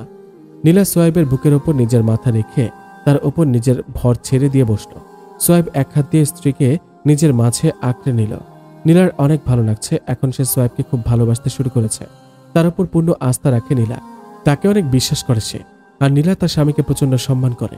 নীলার ইচ্ছা এই বুকটাতেই সে তার দুনিয়ার জীবনটা পার করে দেবে। নীলা হঠাৎ খেয়াল করলো তার মুখের ওপর ফোঁটা ফোঁটা পানি পড়ছে। নীলা লক্ষ্য করে দেখল পানি তার স্বামীর চোখ থেকে ঝরছে। আপনি কাঁদছেন? স্কুল লাইফের কথা মনে পড়ছে, তখনকার চিন্তাগুলোর কথা মনে পড়ছে। সত্যি তখন আল্লাহ আমায় বাঁচিয়ে নিয়েছিলেন। আমাকে আপনার সবকিছু খুলে বলুন প্লিজ। এতদিন খুব কষ্ট হয়েছিল আমার, খুব ইচ্ছা করতো আমার একটা গার্লফ্রেন্ড থাকবে, যে আমার খেয়াল রাখবে, আমাকে সময় দিবে, আর আমার খুব খেয়াল রাখবে। তো কারোর সাথে প্রেম করেননি কেন? আপনি দেখতে অনেক সুন্দর, আর তাছাড়া প্রেম ভালোবাসা তো পবিত্র, শুধু শারীরিক সম্পর্কে না জড়ালেই হলো। নীলার কথা শুনে সোয়াইব নীলার দিকে তাকিয়ে মুচকে হাসি দিয়ে বলতে শুরু করলো, এটা অবশ্য ঠিক যে ভালোবাসা পবিত্র, কিন্তু বিবাহের আগে একটা ছেলে ও একটা মেয়ের মধ্যে যা হয় সেটা হলো জিনা। কি বলছেন? জিনা কেন হবে? তারা যদি কোনো পাপ না করে? বৈবাহিক সম্পর্ক ছাড়া তারা একে অপরের কাছে গিয়েছে, এটাই তাদের পাপ। রাসূল সাল্লাল্লাহু আলাইহি ওয়াসাল্লাম বলেন, কোনো বেগানা নারী অথবা পুরুষের দিকে তাকানো চোখের জিনা, তার সাথে অপ্রয়োজনীয় কথা বলা মুখের জিনা, জিনা সম্পর্কিত কথা শোনা কানের জিনা, বৈবাহিক সম্পর্ক ছাড়া একে অপরকে স্পর্শ করা হাতের জিনা, জিনার উদ্দেশ্যে হেঁটে যাওয়া পায়ের জিনা, জিনার কথা চিন্তা করা বা আকাঙ্ক্ষা করা মনের জিনা। অতঃপর লজ্জাস্থান একে পূর্ণতা দেয় অথবা অপূর্ণ রেখে দেয়। বুখারী শরীফের হাদিস, মুসলিম শরীফের হাদিস। আল্লাহ তাআলাই জিনা নিষিদ্ধ করেছেন। তিনি বলেন, তোমরা জিনার ধারের কাছে যেও না, কেননা তা অত্যন্ত নির্লজ্জ এবং খারাপ কাজ। সূরা বনী ইসরাইল আয়াত 32। জিনার শাস্তি কি হবে জানো নীলা? রাসূল সাল্লাল্লাহু আলাইহি ওয়াসাল্লাম বলেন, আমি স্বপ্নে একটি চুলা দেখতে পেলাম, যার উপরের অংশ চাপা এবং ভেতরের অংশ প্রশস্ত, যার ভেতরে আগুন উত্তপ্ত হচ্ছিল এবং কিছু নারী ও পুরুষ তার মধ্যে চিৎকার করছে। আগুন যখন উপরে উঠে আসছিল তখন তারাও উপরে উঠে আসছিল, আর আগুন যখন স্তিমিত হয় তখন তারা আবারও নিচে চলে যায়। সেখানে সর্বদাই তাদের সাথে এরূপ হচ্ছিল। আমি জিবরাইল আলাইহিস সালামকে জিজ্ঞাসা করিলাম, এরা কারা? জিবরাইল আলাইহিস সালাম বললেন, এরা হচ্ছে সেই সব নারী পুরুষ যারা অবৈধ জিনায় লিপ্ত হয়েছিল। বুখারী শরীফের হাদিস। জানো নীলা, জিনাকারীতে লজ্জাস্থান থেকে এত পরিমাণে দুর্গন্ধ বের হবে যে জাহান্নামের সকল মানুষ তা থেকে অতিষ্ঠ হয়ে উঠবে। এত বড় গুনাহের থেকে বাঁচার উপায় কি? মজবুত ঈমান। ঈমানের দুর্বলতার কারণে মানুষ বিভিন্ন অপরাধে লিপ্ত হয়ে থাকে। আর কেউ যদি তার নফসের বিরুদ্ধে অবিচার করেই ফেলে, তবে সে যেন আল্লাহর কাছে ক্ষমা প্রার্থনা করে এবং খাঁটি তওবা করে। তার ঈমান মজবুত করার জন্য প্রতিদিন অন্তত একবার হলেও যেন নিজের মৃত্যুর কথা চিন্তা করে, কারণ এটাই তার জীবনের সবচেয়ে সত্য এবং নিশ্চিত সত্য। নীলা চুপচাপ তার স্বামীর বুকে মাথা রেখে কাঁদতে থাকে। সোয়েব তার বুকে কম্পন অনুভব করে। সে নীলার দিকে খেয়াল করে দেখে নীলা কাঁদছে। এ কি, তুমি কাঁদছো কেন? কিছু সত্য বলবো, রাগ করবেন না তো? না, রাগ করবো কেন তুমি বলো। জানেন, কলেজ লাইফে একটা ছেলেকে খুব ভালো লাগতো। শয়তানের ধোকায় পড়ে অনেক সময় তার সাথে কাটিয়েছে। আল্লাহ কি এখন আমায় ক্ষমা করবেন? তুমি কি তওবা করেছো? আমি আল্লাহর কাছে ক্ষমা প্রার্থনা করেছি। শোনো আমার আদরের বউ, তওবা মানেই শুধু ক্ষমা প্রার্থনা করা নয়। তওবা আরবি শব্দ, যার অর্থ ফিরে আসা। অর্থাৎ কোনো গুনাহ করার পর সেই পথ থেকে ফিরে এসে সেই কাজটাকে মন থেকে ঘৃণা করা এবং তারপর আল্লাহ তাআলার কাছে তোমার হয়ে যাওয়া অপরাধের জন্য মন থেকে ক্ষমা প্রার্থনা করা, আর তাকে কথা দিতে হবে যে তুমি আর উক্ত কাজটি করবে না। এই পদ্ধতিটির নামই হলো ফিরে আসা, অর্থাৎ তওবা। আর এটাও জেনে রাখো, আল্লাহ তাআলা তওবাকারীদেরকে পছন্দ করেন। আচ্ছা, একটা প্রশ্ন করব, দয়া করে সত্য কথাটাই বলবেন। বলো। আমি দেখতে এতটাই খারাপ যে কলেজের কোনো ছেলে আমার সাথে সম্পর্কে জড়াতে চাইতো না, কিন্তু সেই আমাকে আপনি হাসি মুখে মেনে নিলেন কিভাবে, আর এতটা ভালোবেসে বুকে আগলে রাখছেন কিভাবে? সোয়াইব নীলার কপালে একটা চুমু খেয়ে বলতে শুরু করে, তুমি একদমই দেখতে খারাপ নও। অন্যরা কি দেখে দেখুক, কিন্তু তুমি আমার কাছে অনেক সুন্দর। আমি আশা করি আমার স্ত্রী একজন জান্নাতি মহিলা, আর জান্নাতীরা কখনোই কুৎসিত নয়। আল্লাহ তাআলা বলেন, নিশ্চয়ই আমি মানুষদেরকে সুন্দর অবয়বে সৃষ্টি করেছি। সূরা ৩ আয়াত ৪। যেখানে আল্লাহ বলেন তিনি তোমাকে সুন্দর করে সৃষ্টি করেছেন, সেখানে মানুষের কথার কোনো দামই নাই। এভাবেই কি সবসময় আমার পাশে থাকবেন? আল্লাহ যতদিন রাখবেন ততদিন তো অবশ্যই থাকব। নীলা সোয়াইবকে শক্ত করে জড়িয়ে ধরে তার বুকে মাথা রেখে কাঁদতে থাকে। তবে এটা দুঃখের কান্না নয়, এটা অনেক বড় কিছু প্রাপ্তির কান্না। নীলা তার প্রত্যাশিত ভালোবাসা পেয়ে গেছে, আর এই ভালোবাসায় কোনো দোষ নেই, এটা কোনো অপরাধ নয়। এটা আল্লাহ তাআলাই তাদের দুজনের মধ্যে সৃষ্টি করে দিয়েছেন। হ্যাঁ, এটাই হালাল ভালোবাসা। নীলা, অনেক রাত হয়েছে আর খুব ঠান্ডা পড়েছে, চলো ঘরে যাই, আরেকটু থাকি, খুব ভালো লাগছে। সোয়াইব কিছু বলল না। সেখানে আরো কিছুক্ষণ সময় পার করে ঘরে এসে শুয়ে পড়ল। নীলা আজ তার স্বামীর বুকে মাথা রেখে ঘুমিয়ে পড়ল। রাত ৩টার দিকে সোয়াইবের ঘুম ভেঙে গেল। এটা তার অভ্যাস হয়ে গেছে। আগে কষ্ট হলেও এই সময় অনেক চেষ্টা করে হলেও ঘুম থেকে উঠত, কারণ সে জানে রাতেই এই সময়টা তার রব প্রথম আসমানে এসে তার বান্দাদেরকে তার কাছ থেকে কিছু চেয়ে নিতে বলেন। আজ সোয়াইবের ঘুম ভেঙে দেখল নীলা এখনো তার বুকের ওপর ঘুমিয়ে আছে। সোয়াইব নীলার কপালে চুমু এঁকে দিয়ে আস্তে করে তাকে বালিশে শুয়ে দিয়ে বিছানা ছেড়ে উঠেছিল। এমন সময় সোয়াইবের হাত ধরল নীলা। সোয়াইব নীলার দিকে তাকিয়ে দেখে নীলার ঘুম ভেঙে গেছে। আপনি আমায় কেন ডাকেন না?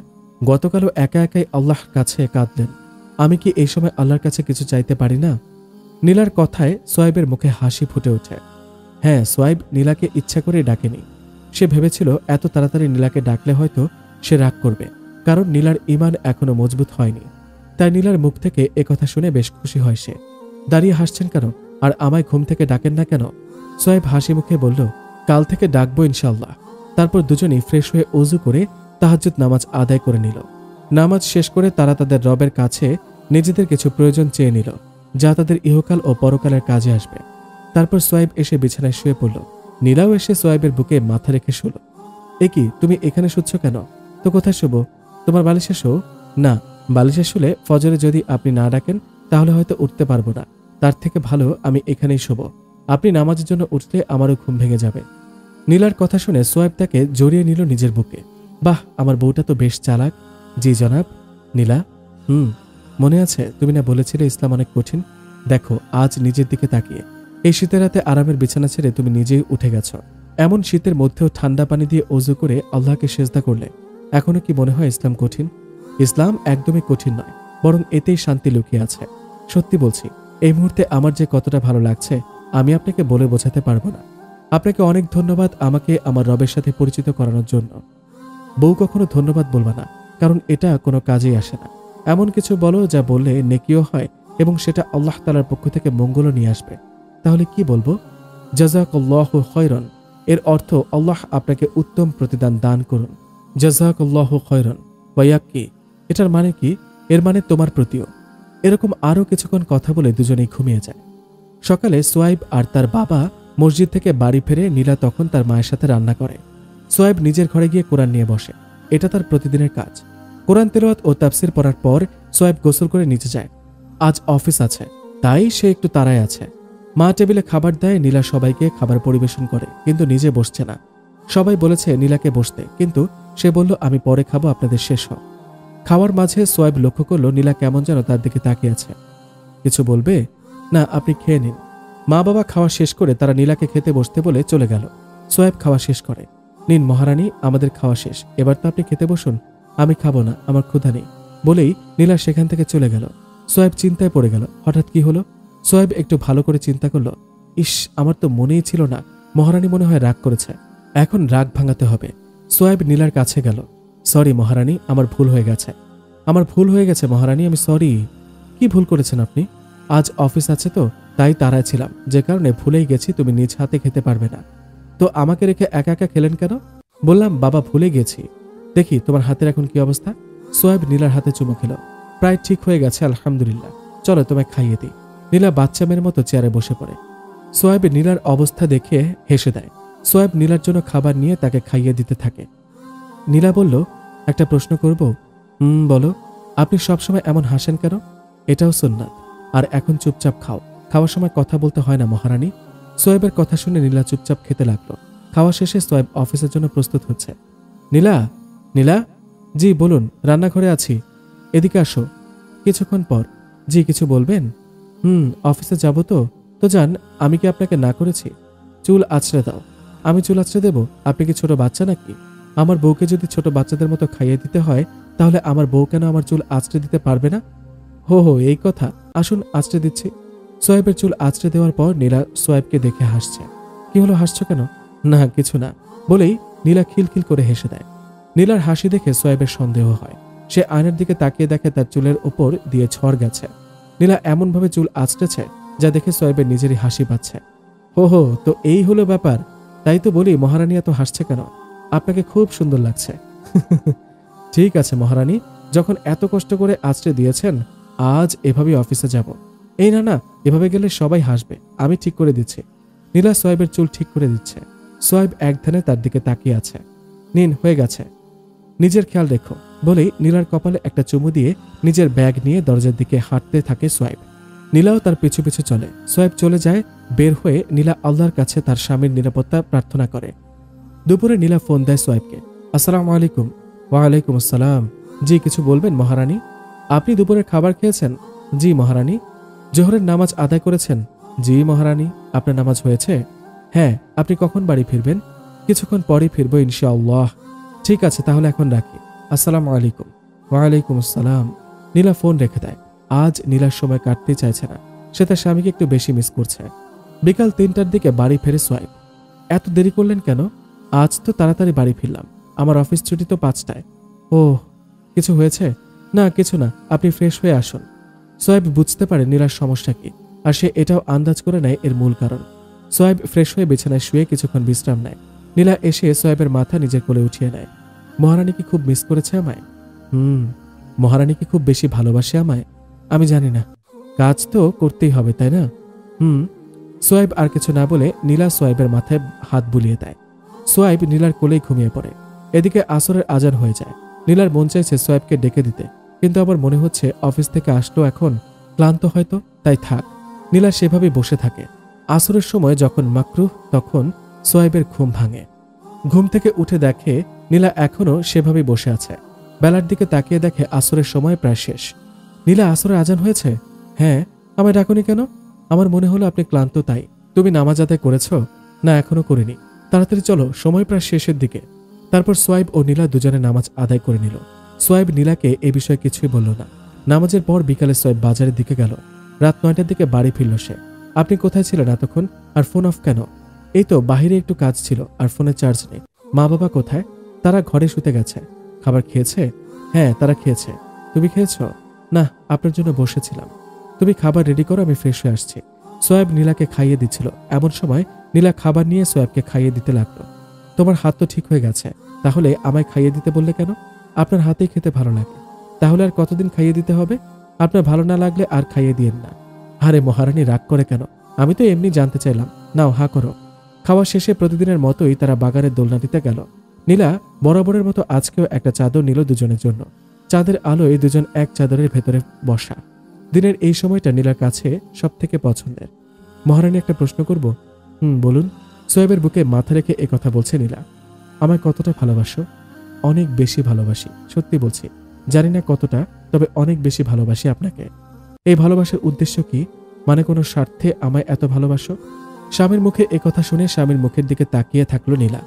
আরে বলো না, কোনো স্বার্থ হাসিলের জন্য আমায় এতটা ভালোবাসো? আপনি কি বলেছেন? স্বার্থের জন্য কেন ভালোবাসবো? আপনি আমার স্বামী, আমার সবচেয়ে প্রিয় মানুষ। আপনাকে কেন স্বার্থের জন্য ভালোবাসবো? তুমি যদি কোনো স্বার্থের জন্য আমায় ভালো না বেসে থাকো, তাহলে তোমার ভালোবাসা আমার আর তোমার কোনো উপকারই আসবে না, বরং এই ভালোবাসা আমাদের গোমরাহ করে দিবে। আপনি কি বলছেন এগুলো? নীলা, মনোযোগ দিয়ে শোনো। আমি তোমায় আমার মা বাবাকে এবং আমার মুমিন ভাইদেরকে ভালোবাসি একমাত্র আল্লাহ তাআলাকে খুশি করার জন্য। জানো নীলা, বর্তমান সমাজের প্রায় সবাই এই কথাগুলো শুনেছে। পড়ালেখা করো, ভালো রেজাল্ট করো, তোর আগামী অনেক ভালো হবে। বুড়ো বয়সে কষ্ট করতে হবে না। এখন পড়ালেখা না করলে অনেক আফসোস করতে হবে। কষ্ট করে জীবন পার করতে হবে, না খেয়ে মরতে হবে। এই কথাগুলো আমাদের সমাজের প্রত্যেকটা ছাত্রই শুনে থাকে তার বাবা মার কাছ থেকে, আপনজনদের কাছ থেকে। তারা ছেলেটির ভালো চায়, তাই এই কথাগুলো বলে। তারা ছেলেটাকে ভালোবাসে, কিন্তু এই ভালোবাসা নিঃস্বার্থ, যার পেছনে তাদের কোনো স্বার্থ নেই। এখন তাদের উপদেশগুলোর দিকে লক্ষ্য করে দেখো, উপদেশগুলোর কতটুকু কাজে আসছে। তাদের উপদেশগুলো যদি ওই ছেলেটা মেনেও নেয়, তবে তাদের কতটা উপকার হচ্ছে। কেউ যদি ওই ছেলেটাকে একমাত্র আল্লাহ তাআলাকে খুশি করার উদ্দেশ্যে ভালোবেসে বলতো, ভাই নামাজ পড়, তোর সেই রবকে চিনে নে যে তোকে এমন অবস্থা থেকে সৃষ্টি করেছে যখন তোর কোনো চিহ্নই ছিল না। আবার একদিন এমন সময় আসবে যখন তোর কোনো চিহ্নই থাকবে না এই সমাজে।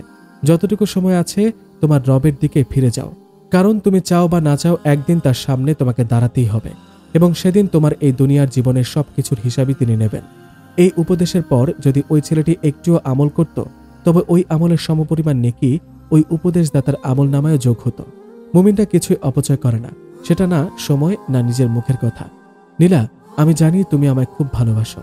এবার তোমাকে দিয়ে এই কথাটা বোঝাই, দয়া করে রাগ করবা না তো? না, আপনি বলুন। আজ বিকেলের ঘটনাটা খেয়াল করো। আমি তোমার ভালোবাসার প্রমাণ পেয়েছি, কারণ আমি যখন ঘুমিয়েছি আজান হওয়া সত্ত্বেও তুমি আমায় ডাকোনি, আমি ক্লান্ত ভেবে। আমি যখন তোমার কোলে মাথা রেখে ঘুমিয়েছিলাম, তখন তুমি উঠে কোথাও যাওনি আমার ঘুমের সমস্যা হবে ভেবে। এটা ছিল আমার প্রতি তোমার নিঃস্বার্থ ভালোবাসা। এখন তুমি যদি আল্লাহর সন্তুষ্টি অর্জনের উদ্দেশ্যে আমায় ভালোবাসতে, তাহলে যখন আজান হয়েছিল তখন সাথে সাথে তুমি আমায় ডেকে দিতে, কারণ আমার সামান্য ক্লান্তি আল্লাহ তাআলার ফরজ হুকুমের কাছে কিছুই নয়। আর তোমার ভালোবাসাটাও এত গভীর হতো যে তখন তুমি আমার ঘুমের সমস্যার কথা চিন্তা করতে না, তখন তুমি চিন্তা করতে জাহান্নামের ভয়াবহ আযাবের কথা। নীলা, একটু খেয়াল করে দেখো, সামান্য আগুনের ছ্যাঁকা লাগায় তোমার হাতে ফোসকা পড়ে গেছে। আজ 2 দিন সমস্যায় ভুগছ। তুমি জানো জাহান্নামের আগুন এর থেকে 70 গুণ বেশি উত্তপ্ত হবে। সে আগুন এতই উত্তপ্ত হবে যে তার রং হবে কালো। নীলা মাথাটা নিচু করে রাখল। নীলা, তুমি রাগ করো না। আমি তোমার উপর অসন্তুষ্ট নই। আমি শুধু তোমার একটা ভুল ধরিয়ে দিলাম, যা তুমি ঠিক করে নিতে পারবে। তুমি যদি আমায় আল্লাহ তাআলার চেয়েও বেশি ভালোবাসো, তবে সেই ভালোবাসায় আমাদের দুজনকে জাহান্নামে নিতে সক্ষম। সূরা মুনাফিকুনে আল্লাহ তাআলা বলেন, হে মুমিনগণ, তোমাদের সম্পদ, সন্তান, সন্ততি যেন তোমাদেরকে আল্লাহ তাআলার জিকির হতে গাফেল না করে। যারা তা করে তারাই হলো ক্ষতিগ্রস্ত। আয়াত 9। সূরা মুনাফিকুনে আল্লাহ তাআলা মুনাফিকদের পরিচয় তুলে ধরেছেন, আর সাথে তাদের ভয়াবহ শাস্তির কথাও। আর আল্লাহ তাআলা উক্ত আয়াতটি মুমিনদের উপদেশ স্বরূপ নাজিল করেছেন। এই আয়াতে সম্পদ, সন্তান, সন্ততি দ্বারা দুনিয়ার সবকিছুকে বোঝানো হয়েছে, অর্থাৎ দুনিয়ার কোনো মহব্বতই যেন আমাদের আল্লাহ তাআলার পথ থেকে গাফেল না করেন। অন্যত্র আল্লাহ তাআলা বলেন, কিন্তু যারা ঈমানদার তারা আল্লাহকে ভালোবাসে সর্বাধিক। সূরা বাকারা আয়াত 165। নীলা, আমি তোমার কাছে নিঃস্বার্থ ভালোবাসা চাই না। আমি চাই তুমি একমাত্র আল্লাহ তাআলার সন্তুষ্টি অর্জনের উদ্দেশ্যেই আমায় ভালোবাসো। এটা তোমার এবং আমার উভয়ের জন্য মঙ্গলজনক। দেখো নীলা, আমি জানি আজ আমি অফিসে থাকায় তোমার একদমই ভালো লাগেনি, কারণ তোমার কাছে সবচেয়ে গুরুত্বপূর্ণ আমি ছিলাম, তাই তুমি আমার শূন্যতা অনুভব করেছো। কিন্তু নীলা, তোমার কাছে যদি আল্লাহ তাআলাই সবচেয়ে বেশি গুরুত্বপূর্ণ হতো, তবে তুমি সবসময় তাকেই স্মরণ করতে আর তারই জিকির করতে, যা তোমার জন্য মঙ্গলময়। নীলা, আমার কথা শুনেছ? আমি এতদিন কিসের মধ্যে ছিলাম? আমি কেন এতটা অন্ধকারে আবদ্ধ ছিলাম? নীলা কান্না করতে করতে কথাগুলো বলে, কারণ তুমি কোরআন থেকে বিচ্ছিন্ন ছিলে। আসলে নীলা, আমরা কোরআন নিয়ে চিন্তাই করি না। আর আরেকটি কারণ হলো আমরা বাকিতে, গায়েবে বিশ্বাস করি না। বাকিতে বিশ্বাস মানে, বাকিতে তো প্রায় সবাই বিশ্বাস করে। লোন, ঋণ, বাকিতে বেচাকেনা এগুলো হয়। বাকি বলতে আমি এগুলো বলিনি। বাকি বলতে গায়েবের কথা বলেছে, যেমন আল্লাহ তাআলা নিজেই সবচেয়ে বড় গায়েব। জান্নাত, জাহান্নাম গায়েব, কিয়ামত গায়েব, হাসর গায়েব, পুলসিরাত গায়েব, ফেরেশতা গায়েব। আমরা এগুলোই বিশ্বাস করি না, আর বিশ্বাস করলেও বেশি একটা গুরুত্ব দেই না। নীলা, খেয়াল করো, একজন ব্যবসায়ী একজন ক্রেতাকে তার ব্যবসায়ের পণ্য বাকিতে দিয়ে দেয় এই বিশ্বাসে যে সেই ক্রেতা পরবর্তীতে তার মূল্য পরিশোধ করবে। কিন্তু নীলা, সেই ব্যবসায়ীকে যদি বলি, ভাই চলেন আজান হয়েছে, নামাজ পড়ে আসি, সে বলবে, ভাই আমার ব্যবসা রেখে কিভাবে নামাজে যাই বলো? তো এখানে খেয়াল করো, একই ব্যক্তি একটা মানুষকে বিশ্বাস করে তার ব্যবসায় পণ্য দিয়ে দিচ্ছে এই ভেবে যে সে এর মূল্য পরবর্তীতে দেবে, কিন্তু সেই মানুষটি আল্লাহর ফরজ হুকুমের জন্য একটু সময় দিতে চাইছে না, কারণ তার মনে এই বিশ্বাস নেই যে এখনকার দেওয়া সামান্য সময়ের বিনিময়ে আল্লাহ তাআলা তাকে অনেক বড় পুরস্কার দিবেন হাসরের ময়দানে। আমরা প্রায় সব মুসলমানই জান্নাত জাহান্নাম সম্পর্কে জানি।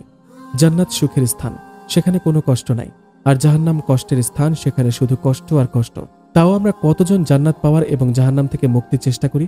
নেই, কোনো চেষ্টাই নেই। আমাদের মাঝে দুনিয়ার ভালোবাসাটা এমনভাবে ঢুকেছে যে আমরা ভুলেই গেছি আল্লাহ তাআলার কাছে করা সেই অঙ্গীকারের কথা। সেই অঙ্গীকার মানে?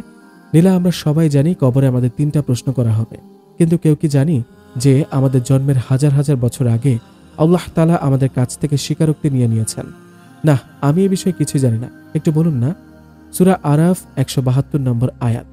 হযরত আদম আলাইহিস সালামকে সৃষ্টি করার পর আল্লাহ তাআলা যখন তার থেকে আমাদের বানানোর সিদ্ধান্ত নিলেন, তখন তিনি আমাদের সবার রূহকে একত্রিত করে জিজ্ঞাসা করেছিলেন, আসসালাতু বিরব্বিকুম, অর্থ হলো আমি কি রব নই? আমরা সবাই বলেছিলাম, অর্থ শুধু আমি, তার তুমি নই। হযরত আদম আলাইহিস সালাম ও হাওয়া আলাইহিস সালামের পর আজ পর্যন্ত যারা দুনিয়ায় এসেছে এবং ভবিষ্যতে আসবে, সবাই একই সাথে বলেছিলাম। কি বলেছিলাম? অর্থাৎ অবশ্যই। খেয়াল করো, আমরা যদি তখন হ্যাঁ বলতাম তাহলে অনেক ক্ষতি হতো, কিন্তু বলেছি অবশ্যই। এই আয়াতের সম্পর্কিত একটি হাদিস হচ্ছে, রাসূল সাল্লাল্লাহু আলাইহি ওয়াসাল্লাম বলেন, প্রতিটি শিশুই ইসলামী ধর্মবোধের প্রকৃতি নিয়ে জন্ম নেয়, অর্থাৎ আল্লাহকেই রব মেনে জন্ম নেয়। পরে তার পিতামাতা তাকে ইয়াহুদি, খ্রিস্টান বা অগ্নিপূজক বানিয়ে নেয়। বুখারী জানাজা অধ্যায়, মুসলিম শরীফের হাদিস তাকদীর অধ্যায়। সহিহ মুসলিমের বর্ণনায় রয়েছে, মহান আল্লাহ তাআলা বলেন, আমি আমার বান্দাদেরকে একনিষ্ঠ একমাত্র ইসলামের প্রতি অনুগত রূপে সৃষ্টি করেছি, অতঃপর শয়তান তাদেরকে ইসলাম হতে পথভ্রষ্ট করে দেয়। মুসলিম জানাজা অধ্যায়। তাহলে দেখো নীলা, আমরা দুনিয়ার মহব্বতে কতটা বিভোরে আছি। তখন যখন আমরা আল্লাহ তাআলার নিয়ামত ভোগ করতে পারিনি, তখন আমরা স্বীকার করেছি, হ্যাঁ আপনি আমাদের রব, কিন্তু দুনিয়ায় এসে তার এত নিয়ামত গ্রহণ করার পর তাকেই অস্বীকার করছি, অথচ এই সকল কিছুই তারই সৃষ্টি। একটা গল্প বলে নীলা, খেয়াল করো। খুব ধনী একজন ব্যক্তি বিবাহের জন্য ভালো মেয়ে খুঁজছে, যে শুধু দেখতে নয়, মনের দিক থেকে ভালো এবং বুদ্ধিমতী। তো সে কিভাবে বুঝবে কোন মেয়েটা ভালো? অনেক চিন্তার পরে সে ঘটকদের জানিয়ে দিল তাকে যে মেয়েগুলো বিবাহ করতে চায় তাদের সবাইকে একসাথে হাজির হতে। একদিন ঠিক করা হয় এবং উক্ত দিনে সকল মেয়েরাই উপস্থিত হয়।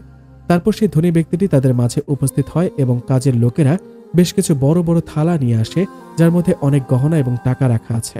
কাজের লোকগুলো বের হয়ে গেলে ওই ধনী ব্যক্তিটি উপস্থিত মেয়েদেরকে বলল, তোমাদের মধ্যে যে এখান থেকে সবচেয়ে মূল্যবান জিনিসটি নিতে পারবে, আমি তাকেই বিবাহ করব। উপস্থিত সবাই হামলে পড়ল গহনাগুলোর ওপর এবং সবচেয়ে মূল্যবান গহনাটি খুঁজতে লাগলো। একটি মেয়ে এসে ওই ধনী ব্যক্তিটির পেছনে দাঁড়িয়ে রইল। কিছুক্ষণ পর সবাইকে থামতে বলা হলো এবং দেখলো কেউ সোনার গহনা হাতে নিয়ে দাঁড়িয়ে, কেউ হীরার নেকলেস, এভাবে এক একজন এক একটা জিনিস নিয়েছে। সবার শেষে একটা মেয়ের কাছে যায় যে খালি হাতে দাঁড়িয়ে আছে। তাকে জিজ্ঞাসা করা হলো, তুমি কি নিয়েছ? মেয়েটি বলল, আমি এখানে সব থেকে দামি জিনিসটা নিয়েছি। মেয়েটির কথা শুনে বাকি সবাই অবাক হয়ে গেল, কারণ মেয়েটি খালি হাতে দাঁড়িয়েছিল। তাকে জিজ্ঞাসা করা হলো, কি তোমার সেই দামি জিনিসটা? মেয়েটি উপস্থিত সবাইকে বলল, আপনারা যার সম্পদ এতক্ষণ ভাগ করেছিলেন, আমি সেই সম্পদের মালিককেই বেছে নিয়েছি, কারণ সে যদি আমার হয়ে যায় তাহলে এসব কিছুই আমার, আর আমি জানি তার কাছে এগুলোর চেয়েও অনেক বেশি আছে। মেয়েটির জবাব শুনে সবাই অবাক হয়ে যায়।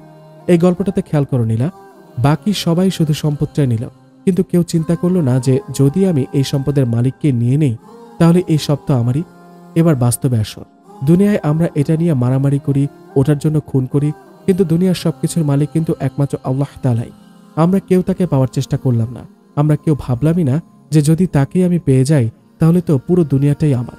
আমরা শুধু বলি এটা আমার, ওটা আমার, কিন্তু আমরা বারবার কেন ভুলে যাই যে এই দুনিয়ার কিছুই আমার নয়, সবকিছুই আল্লাহ তাআলার। তুমি যদি দুনিয়ার সবকিছুই কিনে নাও, তবুও তুমি এগুলোর কোনো কিছুই ভোগ করতে পারবে না, কারণ মৃত্যু হয়তো ততদিনে তোমার দরজায় কড়া নাড়বে। আমাদের উচিত দুনিয়ার পেছনে না দৌড়ে দুনিয়ার মালিকের পেছনে দৌড়ানো, কারণ আমরা তাকে যদি পেয়ে যাই পুরো দুনিয়াটা থেকেও অনেক বেশি পাবো, কারণ তার সম্পদ ভান্ডার কখনোই খালি হবে না। আরেকটা কথা নিলাম, পৃথিবীতে এমনও কিছু লোক আছে যারা বলে মাই লাইফ মাই স্টাইল, অর্থাৎ আমার জীবন আমার নিয়ম বা ইচ্ছা বা ধরন। তাদের কাছে আমার প্রশ্ন, আপনার জন্মের পেছনে আপনার অবদান কি? আপনি কি নিজেই নিজেকে জন্ম দিয়েছেন? আপনি কি নিজেই নিজেকে সৃষ্টি করেছেন? না, তাদেরকেও আল্লাহ তাআলা সৃষ্টি করেছেন। সুতরাং তার জীবনেও নিয়ম চলবে একমাত্র আল্লাহ তাআলারই। এই প্রবাদটা নাস্তিকরা তৈরি করেছে। দেখো নীলা, সমাজে কত ফিতনা ছড়িয়ে পড়েছে, আর আমরা কখন কিসের ভেতরে চলে যাই আমরা নিজেরাও জানি না। আল্লাহ আমাদের এই ফিতনা থেকে রক্ষা করুন। নীলা, তুমি কি ঘুমিয়ে গেছো? না, আমি আপনার কথা শুনছিলাম। আচ্ছা, এত কিছু হচ্ছে কিন্তু মানুষ কিছুই বুঝতে পারছে না কেন? এই কারণটা তোমায় অনেক আগেও বলেছি। এর কারণ হচ্ছে তারা কোরআনের সাথে সম্পর্ক রাখে না। তুমি জানো পবিত্র কোরআনের কোন সূরাটা সবার আগে অবতীর্ণ হয়েছে? হ্যাঁ, সূরা আলাক প্রথম 5 আয়াত। আর সূরা আলাকের প্রথম আয়াতের প্রথম শব্দটাই হচ্ছে ইকরা, অর্থাৎ পড়ো। নীলা, খেয়াল করো, আল্লাহ তাআলা ওহির মাধ্যমে যে ফরজ হুকুমটা আগে পাঠালেন সেটাই হচ্ছে পড়ো, অর্থাৎ তিনি আমাদেরকে জানতে বলেছেন, জ্ঞান অর্জন করতে বলেছেন। আচ্ছা, আল্লাহ কেন অন্যান্য ফরজের আগে এই ফরজটা দিলেন? একটা বাস্তবিক উদাহরণ দিব। নীলা, তোমার হাতে কাগজের মধ্যে একটা ঠিকানা লিখে দিয়ে তোমায় বললাম তুমি আমার অমুক বোনের বাসা থেকে ঘুরে আসো। তখন তুমি আমার সেই বোনের বাড়ি চিনো না, আর তোমাকে যে ঠিকানা আমি লিখে দিয়েছি সেটাও তুমি পড়লে না। তাহলে কি তুমি আমার সেই বোনের বাড়ি যেতে পারবে? অবশ্যই না। আমি যদি ঠিকানা না জানি তাহলে অবশ্যই আপনার লিখে দেওয়া ঠিকানা পড়েই আমি সেখানে পৌঁছাতে পারবো। এবার খেয়াল করো নীলা, আমরা সব মানুষই জান্নাতের কথা শুনেছি, আর আমরা সবাই জান্নাতে যেতে চাই, কিন্তু জান্নাতের ঠিকানা আমরা কোথায় পাবো? কোন পথে গেলে জান্নাত পাবো সেই পথটা তো আগে বের করতে হবে। আল্লাহ সেই জান্নাতের সন্তানের অর্থাৎ তাকে সন্তুষ্ট করার উপায় এই কিতাবের মধ্যে উল্লেখ করে দিয়েছেন। এখন আমরা যদি এটা না পড়ি তাহলে আমার অবস্থাটা ওই ঠিকানা না জানা ব্যক্তিটির মতোই হয়ে যাবে। আমি যদি নাই জানি যে আমায় কি আমল করতে হবে, তবে কিভাবে আমি আমল করব? আমল করার আগে তো আমাকে জানতে হবে কি করব আর কিভাবে করব। এই জানাটাকে আল্লাহ তাআলা আমাদের জন্য প্রথম ফরজ দিয়েছেন। নীলা চুপচাপ তার স্বামীর কথা শুনছে। নীলা, হয়তো ভাবছো যেদিন থেকে এসেছি শুধু বলেই যাচ্ছে। হ্যাঁ, আমি বলছি শুধুমাত্র তোমাকে তোমার রবের সাথে পরিচয় করে দেওয়ার উদ্দেশ্যে, এবং তার বিধানগুলোই তোমায় জানিয়ে দিচ্ছি, কারণ আমি তোমায় ভালোবাসি আল্লাহ তাআলার জন্য, এবং তোমায় নিয়ে আল্লাহ তাআলা জান্নাতে একই সাথে থাকতে চাই। এই না, আপনি কি বলছেন? আমি এমন কিছুই ভাবছি না। সত্যি বলছি, আপনার কথাগুলো শুনতে খুব ভালো লাগে আমার, আর এই সময়টা খুবই ভালো লাগে আমার। আপনার মাধ্যমে আমি আমার রবকে চিনতে পারলাম। আপনি আমার জীবনের সবচেয়ে বড় নিয়ামত আল্লাহর পক্ষ থেকে। আর হ্যাঁ, আরেকটা কথা, এখন আমিও আপনাকে শুধুমাত্র আমার সেই রবকে খুশি করার জন্য ভালোবাসি, যার হাতে আমার জীবন। আচ্ছা, অনেক রাত হলো, চলো ঘুমাতে যাই। নীলা, আমরা যাই করি না কেন তার একমাত্র নিয়ত হতে হবে আল্লাহ তাআলাকে খুশি করা। যেমন আমরা ভাত খাই কেন? বেঁচে থাকার জন্য। বাঁচিয়ে তো আল্লাহ তাআলাই রাখেন, সেটা খেয়েই হোক আর না খেয়েই হোক। এমন অনেক মানুষ আছে যারা খেতে খেতে মৃত্যুবরণ করেছে। খাদ্য মানুষকে ততক্ষণই বাঁচিয়ে রাখে যতক্ষণ আল্লাহ তার হায়াতে রেখেছেন, আর মানুষ ঠিক ততটুকুই খাদ্য খায় যা আল্লাহ তার রিজিকে রেখেছেন। আমরা যদি এই নিয়ত করি যে ইবাদত করতে হলে আমার শক্তি প্রয়োজন, আর আমি সেজন্যই খাবার খাই, অর্থাৎ ইবাদত করার জন্যই খাদ্য খাই, তবে তোমার এই সামান্য নিয়তটাও আল্লাহ তাআলাকে খুশি করতে হবে। নীলা, আমাদের প্রত্যেকটা আমলে নির্ভর করে নিয়তের উপর। আমাদের সমাজে এমন অনেক মানুষ আছে যাদের ভালো ভালো কাজগুলো ফলে একটি নেকিও তারা পাচ্ছেন না, শুধুমাত্র নিয়ত ঠিক না থাকার কারণে। যেমন এমন অনেক নেতা আছে যারা জনগণের কাছে ভালো সাজতে নামাজ আদায় করে। এমন অনেক কর্মী আছে যারা নেতাকে খুশি করার জন্য নামাজ আদায় করে। এমন অনেক লোক আছে যারা বাধ্য হয়ে নামাজ আদায় করে। এদের নামাজ বিন্দুমাত্র উপকারে আসবে না হাসরের ময়দানে। এমন অনেক হাজি আছে যারা হজ করে এই ভেবে যে এলাকায় আমার আলাদা একটা সম্মান হবে, সবাই হাজি সাহেব বলে ডাকবে। এইসব লোকেদের হজ কোনো কাজেই আসবে না কিয়ামতে। অথচ একটা কবুল হজের বদলে আল্লাহ তাআলার কাছে দেওয়ার মতো জান্নাতি আছে। কিন্তু আমরা তো আল্লাহ তাআলার জন্য এটা করছি না, আমরা করছি সামান্য সম্মানের জন্য। আবার এমন অনেক জাকাতদাতাও আছে যারা নির্বাচনী প্রচার অথবা নিজের জনপ্রিয়তা বৃদ্ধির উদ্দেশ্যে মাইকিং করে জাকাত দেয়। অথচ হাদিসে আসছে যারা গোপনে দান করে তারা কিয়ামতের দিন আল্লাহ তাআলার আরশের ছায়ায় আশ্রয় পাবেন। কিন্তু আমাদের উদ্দেশ্য সহি নয়। যাক মহারানী, অনেক রাত হয়ে গেছে, চলো ঘুমাতে হবে তো। চলুন। সোয়াইব রুমে এসে শুয়ে পড়ে। নীলা তার স্বামীর বুকে মাথা রেখে শোয়। কিছুক্ষণের মাঝেই সোয়াইব ঘুমিয়ে যায়, কিন্তু নীলার ঘুম আসে না। সত্যি তো, দুনিয়ার পেছনে কেন দৌড়াবো? কি আছে এই দুনিয়ায়? দুনিয়া তো আমাদের বাড়ি নয়। আমাদের আদি পিতামাতা জান্নাতি ছিলেন, আমাদের বাড়ি তো জান্নাত, সেখানেই তো আমাদের সবকিছু। তাহলে আমরা দুনিয়াতে এত দৌড়াই কিসের জন্য? আমরা তো দুনিয়ায় মেহমান, মেহমান হয়ে কেন এখানে এত ঘর বাড়ির সম্পদ গড়ব? আমাদের স্থায়ী ঠিকানার জন্যই তো সম্পদ গোছাতে পারলাম না।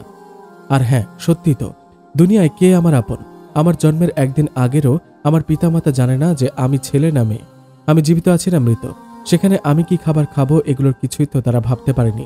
তখনও তো এই সব কিছুই আমার রব আমার জন্য করেছেন। তবে কেন আমি এখন তাকেই ভুলে যাব? এই এক সপ্তাহ আগেও আমার স্বামী আমায় চিনতেন না, কিন্তু আমার জন্মেরও হাজার হাজার বছর আগে থেকেই আমার সৃষ্টিকর্তা আমাকে চিনতেন। তবে কিনা সেই রবকে আমি ভালোবাসবো না? কেন দুনিয়াই আমার কাছে প্রিয় হবে? আমি তো এখানে থাকতে পারবো না। এই দুনিয়ায় জনপ্রিয় হয়ে কি হবে? দুনিয়াই তো একদিন শেষ হয়ে যাবে। সত্যি নীলা এই প্রথম এইসব নিয়ে চিন্তা করছে। আসলে কি আছে এই দুনিয়ায়? সবটাই তো ধোঁকা। নীলার ঘুম আসলো না আর। চিন্তাগুলো তার মাথায় আজ অনেক কিছুই ঘুরছে। নীলা খেয়াল করলো তার স্বামী তার মাথা জড়িয়ে রেখে গভীর ঘুমে আচ্ছন্ন। নীলার খুব ভালো লাগে এই লোকটাকে। হঠাৎ করে কেমন যেন অনেক আপন হয়ে গেছে। আজ এই 3টি দিনে একবারের জন্যও আমার সাথে খারাপ ব্যবহার করেনি, আর শুধুমাত্র আমায় জান্নাতের পথের সন্ধান দিতে এত চেষ্টা করছে কেন? হ্যাঁ, কারণ সে আমায় একমাত্র আল্লাহ তাআলার জন্য ভালোবাসে। সে যদি নিঃস্বার্থ ভালোবাসত তবে হয়তো অন্যভাবে আমায় নিয়ে মেতে থাকত, কিন্তু সেই ভালোবাসা শুধু দুনিয়ার কাজেই আসত। হয়তো তখন আমি আমার রবের সাথে পরিচিত হতে পারতাম না। এই লোকটি আমার জন্য অনেক বড় একটা নিয়ামত। নীলার মন খুশি হয়ে যায়। সে শুকরিয়া আদায় করে আল্লাহ তাআলার কাছে। নীলা তার নতুন এই পরিবারটা নিয়ে চিন্তা করে। সত্যি এখানে কারো অতিরিক্ত কোনো চাহিদা নেই। শুধু জীবিকার জন্য যতটুকু প্রয়োজন ততটুকুই নিয়ে সবাই আল্লাহ তাআলার উপর সন্তুষ্ট। আসলে মুমিন ব্যক্তি যতটুকু পায় তাতেই আল্লাহ তাআলার শুকরিয়া আদায় করে, আর কিছু হারালে ধৈর্য ধারণ করে এবং আল্লাহ তাআলার নিকট আশ্রয় প্রার্থনা করে। এসব চিন্তা করতে করতেই অনেক রাত হয়ে যায়। নীলার চোখে ঘুমের ছিটাফোঁটাও নেই। নীলা ঘড়ির দিকে তাকিয়ে দেখে রাত 2টা। নীলা কোনোভাবে তার স্বামীর বুক থেকে নিজেকে ছাড়িয়ে নেয়। এরপর অজু করে দাঁড়িয়ে যায় নিজের রবের সামনে। নীলার মনটা আজ অনেক ফ্রেশ লাগছে। এই মুহূর্তে কোনো চিন্তাই তার মাথায় নেই। তার মনে হচ্ছে সে যেন তার রবের ঠিক সামনেই দাঁড়িয়ে আছে, আর তার সেজদাগুলো তার রবের কুদরতি পায়ের উপর পড়ছে। নীলার অজান্তেই তার চোখ দিয়ে অঝরে পানি পড়ছে। চিৎকার করে কাঁদতে ইচ্ছা হচ্ছে তার যেন মনে হচ্ছে অনেক দেরি করে ফেলেছে সে নিজের এবং তার রবের পরিচয়টা জানতে। নীলা নামাজ শেষে 2 হাত তুলে তার প্রভুর কাছে নিজের সব অব্যক্ত কথাগুলো বলতে থাকে। নিজের পুরনো সব ভুলের জন্য ক্ষমা প্রার্থনা করে এবং মৃত্যুর আগ পর্যন্ত ঈমান নিয়ে বেঁচে থাকার তৌফিক চায়। নীলা খেয়াল করে তার স্বামী আজ এখনো পর্যন্ত ঘুম থেকে ওঠেনি। রাত 3:42। নীলা নিজেই ডেকে তোলে তার স্বামীকে। নীলা ডাকায় আজ অনেক বেশি খুশি হয় সোয়াইব, কেননা সে এমনটাই চেয়েছিল যে তার স্ত্রী যেন তাকে সবসময় জান্নাতের পথে ডাকে। সোয়াইব ফ্রেশ হতে চলে যায়। ফিরে এসে নীলার কপালে চুমু খায়। জাযাকিল্লাহ খৈরান মহারানী, আমায় ডেকে দেওয়ার জন্য। আজ এত তাড়াতাড়ি উঠলে কিভাবে? আজ ঘুম আসছিল না, তাই ভাবলাম সময়টা নষ্ট না করে কাজে লাগাই। তুমি কি একটু ঘুমাওনি? না, ঘুম আসেনি। এটা ঠিক না মহারানী। আপনি যদি একটু রাত নফল ইবাদত করে পরবর্তী দিনের ফরজ ইবাদত না করতে পারেন তাহলে তো হবে না।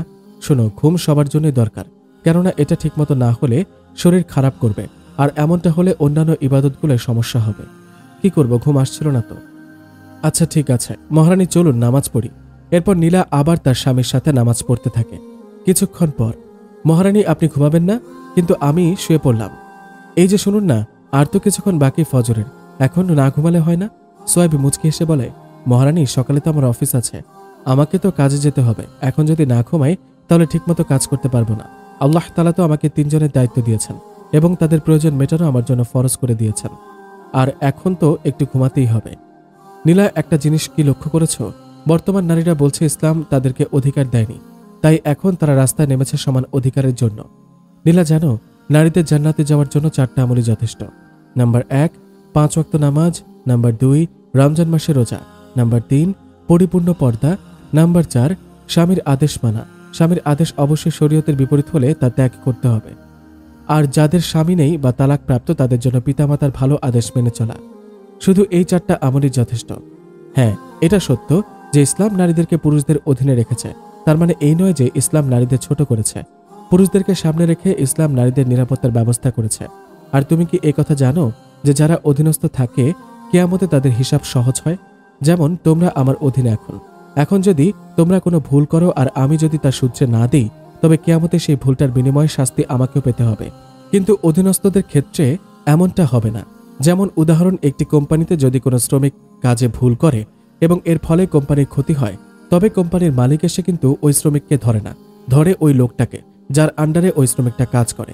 কিন্তু যদি ওই লোকটা কোনো ভুল করে, তার জন্য তার আন্ডারের কোনো শ্রমিককে জবাব দিতে হয় না। অধীনস্থদের অনেক সুবিধা নিলা, কেয়ামতে তাদের হিসেব অনেক সহজ হয়। আসলে আমরা যদি শুধু দুনিয়ার কথাই চিন্তা করি, আমরা যদি ভাবি যে দুনিয়ায় সব, আমাদের নীতি যদি হয় নগদে যা পাও তা হাত পেতে নাও, বাকির খাতা না হয় শূন্যই থাক, তবে ইসলামের একটি নিয়মও আমাদের কাছে মূল্যবান মনে হবে না। কেননা প্রত্যেক মুমিন ব্যক্তি জানে দুনিয়া থেকে আখিরাত অনেক উত্তম, তাই প্রত্যেক মুমিনই চায় দুনিয়া দিয়ে আখিরাত ক্রয় করতে। এরপর সোয়েব নীলাকে আরও অনেক কিছুই বুঝিয়ে বলল। এর মধ্যেই ফজরের আজান হয়ে গেল। আজানের সময় তারা আজানের জবাব দিয়ে দিল। নীলা এই বিষয়টা অনেক আগেই তার স্বামীর কাছ থেকে জেনে নিয়েছে। সে এটাও জেনেছে যে ব্যক্তি আজানের উত্তর দেয় এবং আজান শেষ হলে আজানের দোয়া পড়ে, হাসরের দিন ওই ব্যক্তির জন্য সুপারিশ করা আমাদের রাসূল সাল্লাল্লাহু আলাইহি ওয়াসাল্লামের জন্য ওয়াজিব হয়ে যায়। আজান শেষে, সরি, কেন? আপনাকে ঘুমাতে দিলাম না তাই? নীলা মাথা নিচু করে বলল। আরে মহারানী, আমি কিছু মনে করিনি। তুমি কিছু জানতে চাইলে আমার ভালো লাগে, সত্যি বলছি। সকালে তো আপনাকে অফিসে যেতে হবে। সমস্যা হবে না মহারানী, কাল হাফ ডে। নীলা তবুও মন খারাপ করে বসে থাকে। সোয়েব নীলার মন খারাপ দেখে নীলার কপালে চুমু খেয়ে বলে, আমার রানীটা এখনো মন খারাপ করে বসে আছে? বললাম তো কোনো সমস্যা নেই, তুমি গিয়ে একটু দেখো মা বাবা ঘুম থেকে উঠেছে কিনা। নীলা চলে গেল তার মা বাবার রুমের দিকে। সোয়েব মুচকি হেসে ভাবতে থাকে নীলার কথা। সোয়েব চেয়েছিল একজন দিনদার হাফেজা মেয়েকে বিয়ে করতে। সে আল্লাহর কাছে দোয়া করত যেন তার স্ত্রী একজন দিনদার নারী হয়। কিন্তু যখন শুনেছিল তার বাবা তার বিয়ে ঠিক করে ফেলেছে এবং মেয়ে মডার্ন, তখন খুব মন খারাপ হয়েছিল। সোয়েব আল্লাহ তাআলার উপর ভরসা করত। তারপর সে চিন্তা করল নিজের স্ত্রীকে সে নিজে চেষ্টা করে দিনের পথে আনবে। মাশাআল্লাহ, নীলার এখন বেশ অনেকটাই পরিবর্তন দেখা যায়। এটা আল্লাহ তাআলার ইচ্ছা ছাড়া কখনোই সম্ভব ছিল না, কারণ আল্লাহ তাআলাই হেদায়েত দান করার ক্ষমতা রাখেন। বাবা মা উঠেছেন? আপনি কি সুন্নত নামাজ পড়বেন না? নীলা রুমে ফিরে বলল, হ্যাঁ পড়ব, চলো। এরপর সোয়েব আর নীলা ফজরের সুন্নত নামাজ আদায় করে নিল। এরপর তারা দুজনে আরও কিছু কথা বলল নিজেদের মধ্যে। এরপর সোয়েব তার বাবার সাথে মসজিদের দিকে হেঁটে গেল। নীলা বাড়িতে তার মায়ের সাথে ফরজ নামাজ আদায় করে কিছুক্ষণ কোরআন পড়ে দুজনেই। তারপর শুরু করে নিজেদের দৈনিক কাজ। সোয়েব মসজিদ থেকে ফিরে কিছুক্ষণ কোরআন ও তাফসির পড়ে, তারপর গোসল করে তার কাজের জন্য প্রস্তুত হয়। এরপর সবাই একসাথে খাবার খায়। নীলার ইচ্ছা করে স্বামীর সাথে কিছু সময় কাটাতে, কিন্তু তেমনটা হয়ে ওঠে না। সোয়েব নীলার কপালে চুমু খেয়ে বেরিয়ে যায় নিজের কাজে। নীলা ঘরের কাজগুলো গুছিয়ে বাড়ির পেছনে বাগানটার একটু পরিচর্যা করে, তারপর সে তার বাবা মাকে কিছু সময় দেয়। তবুও নীলার হাতে কিছুটা সময় থেকেই যায়। নীলা কি করবে খুঁজে পায় না। হঠাৎ তার স্বামীর কথা মনে পড়ে। আমাদের উচিত দুনিয়ার পিছনে না ছুটে দুনিয়ার মালিকের পেছনে ছোটা। নীলা অজু করে নিজের রুমে চলে গেল। স্বামী রাখা বইয়ের তাকটি থেকে নীলা একটি তাফসিরের বই নিল। নীলা চিন্তা করল কোন সূরাটা আগে দেখবে।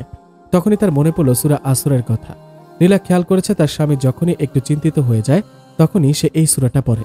নীলার জানতে ইচ্ছা হলো আসলে আল্লাহ আমাদের এই সূরার মাধ্যমে কি বলতে চাইছেন। নীলা প্রথম আয়াতটি পড়ার পর তার অর্থ দেখে অবাক হয়ে যায়। সূরাটির প্রথম আয়াতে আল্লাহ তাআলা কালের কসম করেছেন। নীলা অবাক হয়ে যায়। এমন কি গুরুত্বপূর্ণ কথা হতে পারে যে আল্লাহ তাআলা কসম করলেন? নীলা দ্বিতীয় আয়াতটি দেখে আরও বেশি অবাক হয়। এখানে আল্লাহ তাআলা বলেছেন নিশ্চয়ই মানুষ ক্ষতির মধ্যে আছে। নীলা তাফসির পড়ে জানতে পারল এই আয়াতটির গভীরতা। পরের আয়াতে আল্লাহ তাআলা বলেছেন কিন্তু তারা নয় যারা ঈমান আনে, সৎকর্ম করে এবং পরস্পরকে সত্যের উপদেশ দেয় এবং ধৈর্যের উপদেশ দেয়। নীলা এই সূরাটি নিয়ে চিন্তা করতে থাকে। আসলে তো মানুষ কত বড় ক্ষতির মধ্যে রয়েছে। জন্মের পর কিছুদিনই তারা একটু আনন্দ করতে পারে, তারপর ছোটে অর্থের পেছনে, শান্তির পেছনে, কিন্তু জীবনে এত পরিশ্রম করেও তারা শান্তির খোঁজ পায় না। আর যদি কেউ পেয়েও যায় তবে সে বেশি দিন তা ভোগ করতে পারে না। মৃত্যু তার দুনিয়ার সবকিছুর অবসান ঘটিয়ে দেয়। কিন্তু তারা কতটা অভাগা যে মৃত্যুর পরেও তারা শান্তি খুঁজে পায় না, তাদের জন্য শুরু হয়ে যায় কঠিন আযাব। সত্যি কত বড় ক্ষতির মধ্যে আছে তারা। আর যারা আল্লাহ তাআলার প্রতি ঈমান আনে তারা আল্লাহ তাআলার উপর সর্বদাই সন্তুষ্ট থাকে, যে কারণে তাদের মনে সর্বদাই শান্তি বিরাজ করে।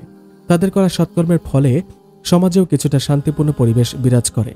ঈমানদার ব্যক্তি নিজে সর্বদা সত্য বলে এবং অপরকে সত্যের দিকে উৎসাহ দেয়। ঈমানদার ব্যক্তির ওপর কোনো মুসিবত আসলে সে অধৈর্য না হয়ে আল্লাহ তাআলার ওপর ভরসা রেখে চেষ্টা করে এবং তারা অপরকেও ধৈর্য ধারণের পরামর্শ দেয়। সত্যি কতই না শান্তিময় হয় ঈমানদারদের দুনিয়া ও আখিরাত। এরপর নীলা আরও কিছুক্ষণ কোরআন পড়তে থাকে। দুপুরে নামাজ শেষে মা বাবার সাথে খাওয়া দাওয়া করে একটু ঘুমিয়ে নেয়। আজ নীলার দিনটা একদমই খারাপ লাগেনি। বিকেলে সোয়েব বাড়ি ফেরে। আসসালামু আলাইকুম মহারানী। ওয়ালাইকুম আসসালাম। দিন কেমন কাটলো মহারানী? আলহামদুলিল্লাহ ভালো। সোয়েব লক্ষ্য করল নীলার মন খারাপ। মহারানী, আপনার কি মন খারাপ? আজকে আপনি কিছু ভুলে যাচ্ছেন? কই না তো, কি ভুলবো? না কিছু না, আপনি ফ্রেশ হয়ে নিন। সোয়েব আর কিছু না বলে নীলার হাতে ব্যাগটা দিয়ে ফ্রেশ হতে চলে যায়। নীলার প্রচণ্ড মন খারাপ হয়। স্বামীর বাড়ি ফেরার সময় হলেই নীলার দরজার কাছে অপেক্ষা করছিল, কারণ তার স্বামী ঘরে এসে নীলাকে জড়িয়ে তার কপালে চুমু খায়। কিন্তু আর তেমনটা না ঘটায় নীলার খারাপ লাগে। নীলা একটু বেশি ভালোবেসে ফেলেছে তার স্বামীকে। তার সামান্য একটু ভুলও তার মেনে নিতে কষ্ট হচ্ছে। ব্যাগটা রেখে সোয়েবের জন্য চা তৈরি করতে চলে যায় রান্নাঘরে। সোয়েব ফ্রেশ হয়ে এসে রুমে চিন্তা করতে থাকে নীলার কথা। সে জানে কি কারণে নীলার মন খারাপ, আর সে এটা ইচ্ছা করেই করেছে, একটু মজা করার জন্য।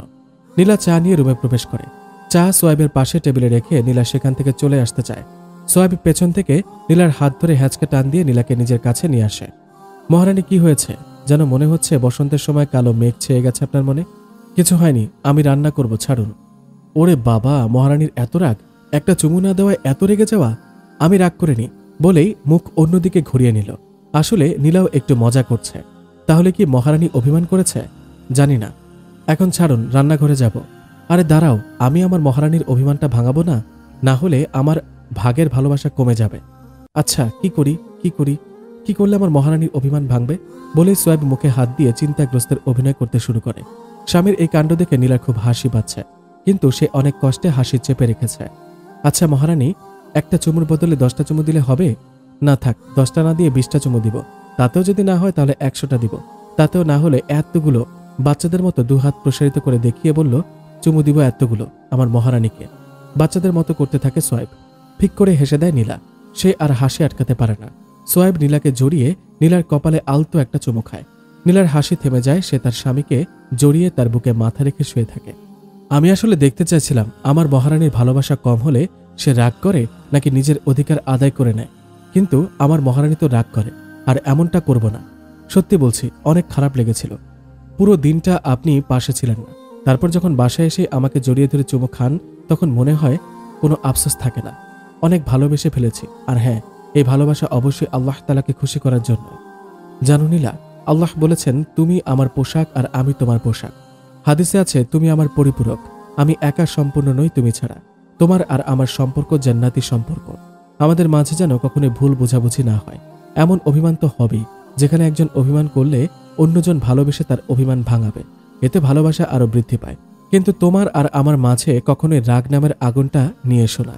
এটা আমাদের দেখা স্বপ্নগুলো পুড়িয়ে ছাই করে দিতে পারে। নীলা, আমি চাই তোমার আর আমার সম্পর্ক চোখ আর হাতের মতো হোক। হাতে যেমন ব্যথা লাগলে চোখ অশ্রুর মাধ্যমে প্রকাশ করে, তেমনি চোখ যখন অশ্রু ঝরায় তখন হাত অতি যত্নে তা মুছে দেয়। নীলা চুপচাপ তার স্বামীর বুকে শুয়ে আছে। সোয়েব নীলার মাথায় হাত বুলিয়ে দিচ্ছে। এভাবে অনেকক্ষণ কেটে যায়। এই মহারানী, আপনার রান্নাঘরে কি কাজ ছিল? বলেই সোয়েব উঠতে চায়। এখন কোনো কাজ নেই বলেই তার স্বামীকে চেপে ধরে নীলা।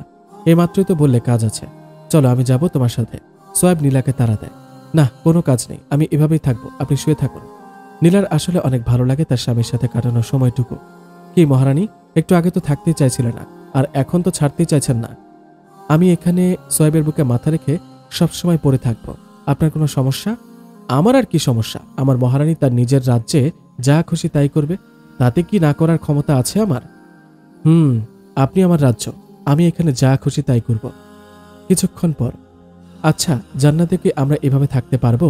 জান্নাতেও কি আমরা একসাথে এভাবে সময় কাটাতে পারবো? স্বামীর বুকে মাথা রেখে স্বামীকে প্রশ্ন করে নীলা। আল্লাহ তাআলা যদি দয়া মায়া করে আমাদের জান্নাত দান করেন, তবে সেখানেও আমরা এভাবে সময় কাটাতে পারবো। এর থেকে অনেক ভালোভাবে সময় কাটাতে পারবো। দুনিয়ায় আমাদের সময় নির্ধারণ করা, নির্ধারিত সময় শেষ হলেই আমাদের মৃত্যু চলে আসে। কিন্তু তখন আমাদের মৃত্যু থাকবে না। তখন আমাদের জন্য সময়কে নির্ধারিত করে দেওয়া হবে না। দুনিয়ায় তুমি আমাকে আর আমি তোমাকে কতটাই বা সময় দিতে পারি। দুনিয়াবি কাজ, আল্লাহ তাআলার ইবাদত, বিভিন্ন দায়িত্ব কর্তব্যের মধ্য দিয়েই আমাদের জীবন শেষ হয়ে যায়। আমরা যেন সবসময় একটা তারার মধ্যে থাকি। কিন্তু জান্নাতে তেমনটা হবে না। জান্নাত শুধুই শান্তির জায়গা। সেখানে আমাদের কোনো সময়ের হিসাব করতে হবে না, কোনো কাজ থাকবে না। আল্লাহ আমাদের ওপর কোনো কিছুই সে সময় চাপিয়ে দেবেন না। তার দেওয়া অফুরন্ত নিয়ামতের বিন্দুমাত্র হিসাব চাইবেন না। সেখানে আমাদের নামাজ পড়তে হবে না, রোজা রাখতে হবে না, জাকাত দিতে হবে না, হজ করতে হবে না। এসব তো থাকলো, জান্নাতীদের কখনো ক্ষুধাও লাগবে না। কিন্তু আমি তো শুনেছিলাম জান্নাতীরা জান্নাতের নানা ধরনের খাবার খাবে, যা হবে অনেক চমৎকার। জান্নাতীরা অনেক খাদ্য খাবে, যা দেখতে দুনিয়ায় খাবারগুলোর মতো হলেও এর স্বাদ হবে অনেক চমৎকার। কিন্তু জান্নাতীরা ক্ষুধার কারণে এসব খাদ্য খাবে না।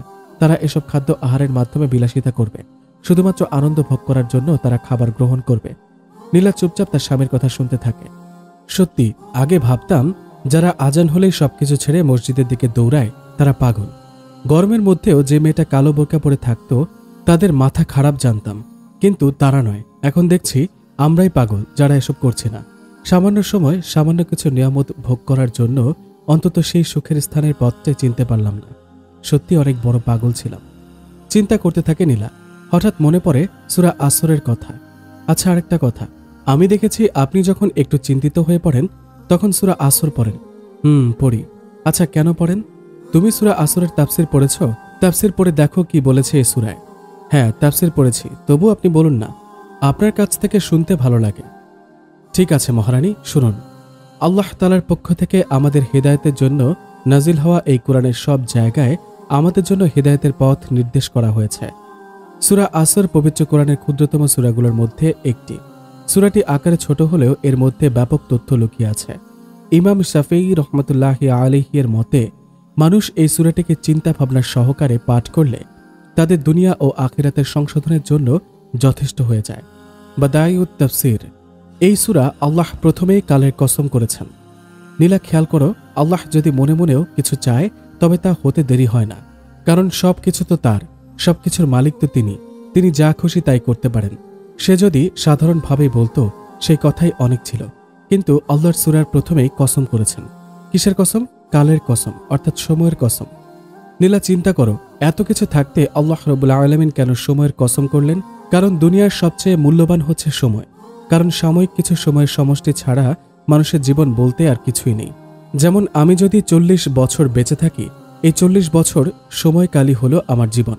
সময় কতটা মূল্যবান নীলা, তা আমরা চিন্তা করতে পারি না। একটা প্রবাদ আছে, সময়ের চেয়ে জীবনের মূল্য অনেক বেশি। ঠিক আছে কথাটা। এবার একটু চিন্তা করা যাক। নীলা, তুমি ভেবে নাও যে তোমার কাছে একটা টাইম মেশিন আছে, যা দিয়ে তুমি অতীতে যেতে পারবে আর ভবিষ্যতেও যেতে পারো। এখন আমি হঠাৎ একটি দুর্ঘটনায় মারা গেলাম। আপনি এগুলো কি বলছেন? আমি জাস্ট ধরে নিতে বলেছি। আমাদের যেই গাড়িটা আছে ওইটা চালাতে গিয়ে একটা দুর্ঘটনা হয়ে গেল। তখন তুমি চাইলে ওই টাইম মেশিন দিয়ে আবার অতীতে ফিরে গিয়ে আমাকে তখন সাবধান করতে পারবে, আর হয়তো আমি তখন বেঁচেও যেতে পারতাম। আপনি কি বলছেন? এগুলোর কিছুই তো বাস্তবে নেই। হ্যাঁ, বাস্তবে নেই তা আমি জানি। বিজ্ঞানের জন্ম থেকে অনেক বিজ্ঞানী এই টাইম মেশিন তৈরির প্রচেষ্টা করেছে, কিন্তু আজ পর্যন্ত কেউ পারেনি আর পারবেও না। কারণ যখন মানুষ সময়কে নিয়ন্ত্রণ করতে পারবে তখন সে মৃত্যুকেও নিয়ন্ত্রণ করতে পারবে। এবার তুমি ঠান্ডা মাথায় ভেবে দেখো সময়টা কতটা মূল্যবান। এই সময় কখনোই মানুষ নিয়ন্ত্রণ করতে পারবে না। এটা একমাত্র আল্লাহ তাআলাই পারেন, আর এটা তার কুদরতগুলোর মধ্যে একটা। তাহলে আশা করি বুঝেছ আল্লাহ কেন সময়ের কসম করলেন। এবার আসি দ্বিতীয় আয়াতে। এখানে আল্লাহ তাআলা বলেছেন, নিশ্চয়ই মানুষ ক্ষতির মধ্যে আছে। এখানে মানুষ দ্বারা আল্লাহ সমস্ত মানুষদেরকে বুঝিয়েছে, শুধুমাত্র 4 শ্রেণীর মানুষ বাদে। এই 4 শ্রেণীর কথা আল্লাহ পরবর্তী আয়াতে উল্লেখ করেছেন। উক্ত 4 শ্রেণী বাদে আর সবাই ক্ষতির মধ্যে রয়েছে। কেন রয়েছে তারা ক্ষতির মধ্যে? আসো একটু চিন্তা করে দেখি। মানুষ মুসলমান হয়ে জন্মগ্রহণ করে, কিন্তু কিছু কিছু ক্ষেত্রে তাদের পিতামাতার কারণে তারা অন্য ধর্মে ধর্মান্তর হয়ে যায়। আর বাকি যারা, তারা জন্মগত মুসলমান হয়ে সন্তুষ্ট। তারা নিজেদের কর্ম দ্বারা মুসলমান হতে চায় না। তারা ভাবে তারা মুসলমানের ঘরে জন্মগ্রহণ করেছে, শুধু এইটুকুই তাদের মাগফিরাতের জন্য যথেষ্ট। কিন্তু তারা মুসলমানদের মতো থাকতে চায় না। মানুষ এখন তার সৃষ্টিকর্তাকে খোঁজে না। মানুষের চিন্তা তাদের জন্য পেছনে শুধুই তাদের পিতামাতার হাত রয়েছে। মানুষ এখন বলতে গেলে মনেই করে না যে কেউ তাদের সৃষ্টি করেছেন। তাদের ধারণা তারা হচ্ছে তাদের অভিভাবকদের শারীরিক সম্পর্কের ফসল। কিন্তু তারা ভাবে না যে মায়ের গর্ভে কে তাকে এত সুন্দর করে সৃষ্টি করেছেন।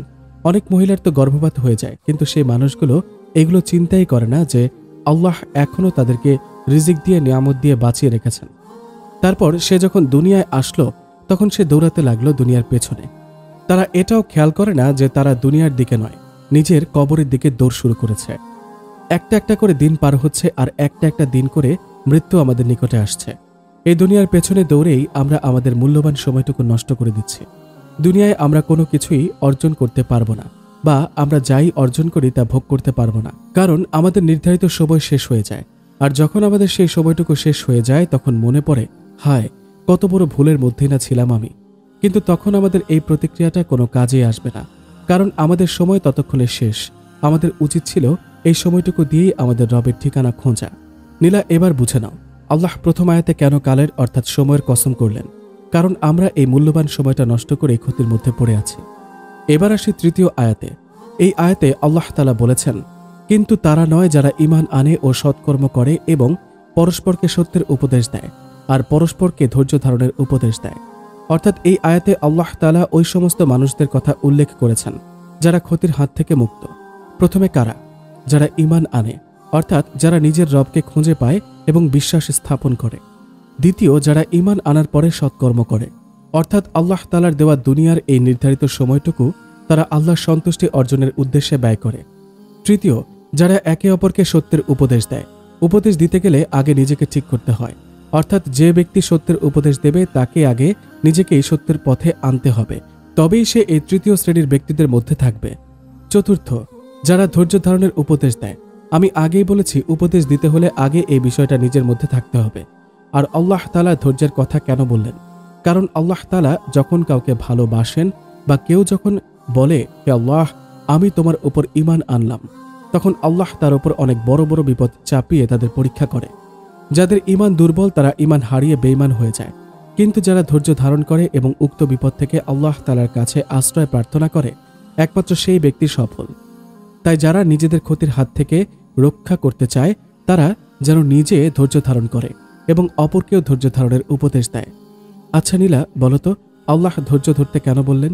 মুমিনদের তো তিনি ভালোবাসেন, তবুও কেন ধৈর্য ধারণের কথা বললেন? কারণ আল্লাহ তাআলা পবিত্র কোরআনে উল্লেখ করেছেন, মানুষ কি মনে করে যে ঈমান এনেছে এই কথা বললেই তাদের পরীক্ষা না করে ছেড়ে দেওয়া হবে? আনকাবুত 2। অর্থাৎ আমি ঈমান এনেছি কথা বলার পর আল্লাহ আমায় ঈমানদার বলে মেনে নেবেন না। তিনি আমাদের পরীক্ষা করবেন।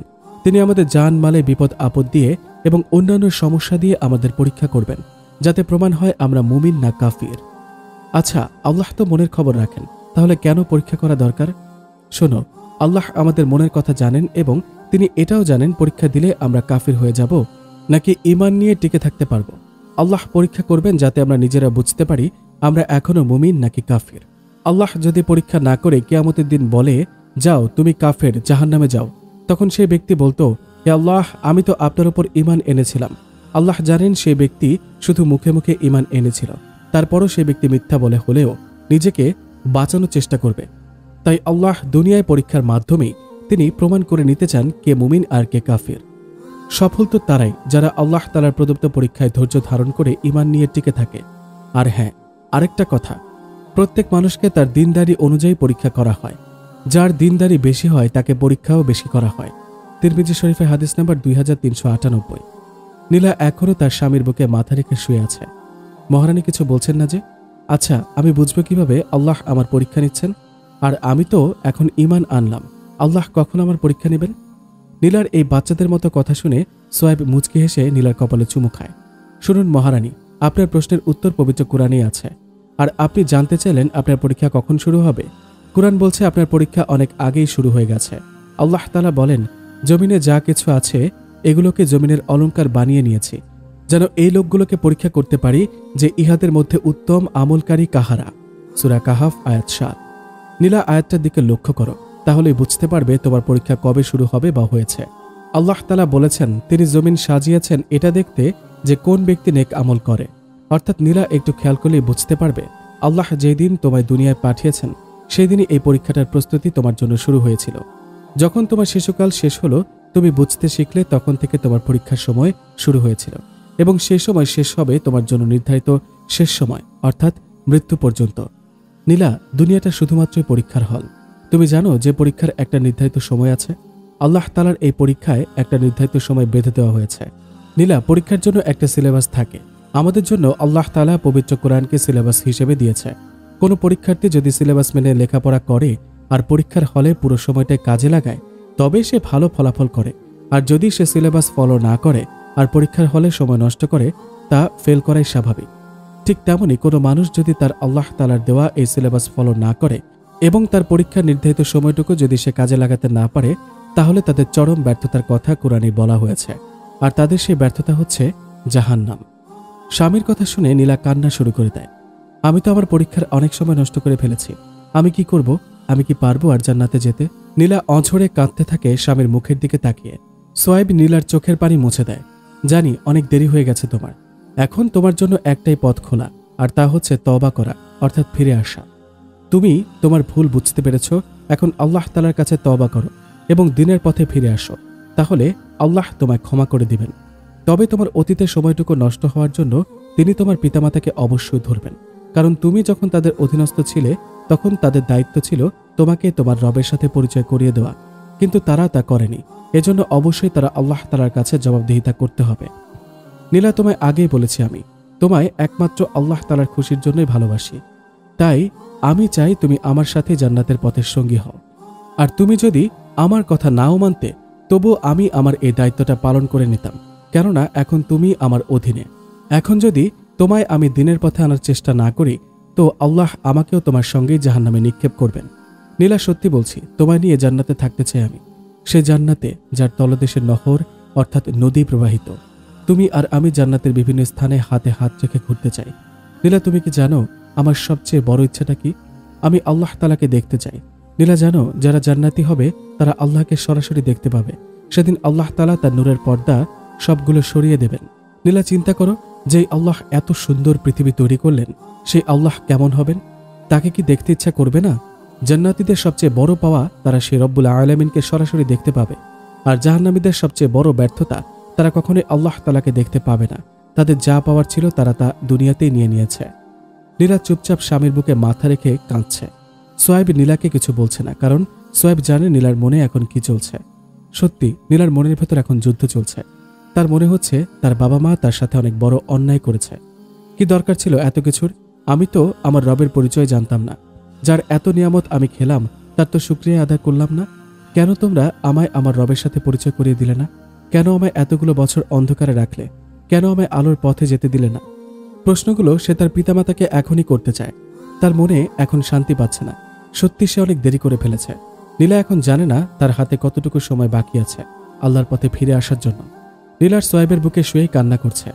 নীলা, তোমার অতীতের জন্য তুমি আল্লাহ তাআলার কাছে ক্ষমা চাও, তিনি তো বড়ই ক্ষমাশীল।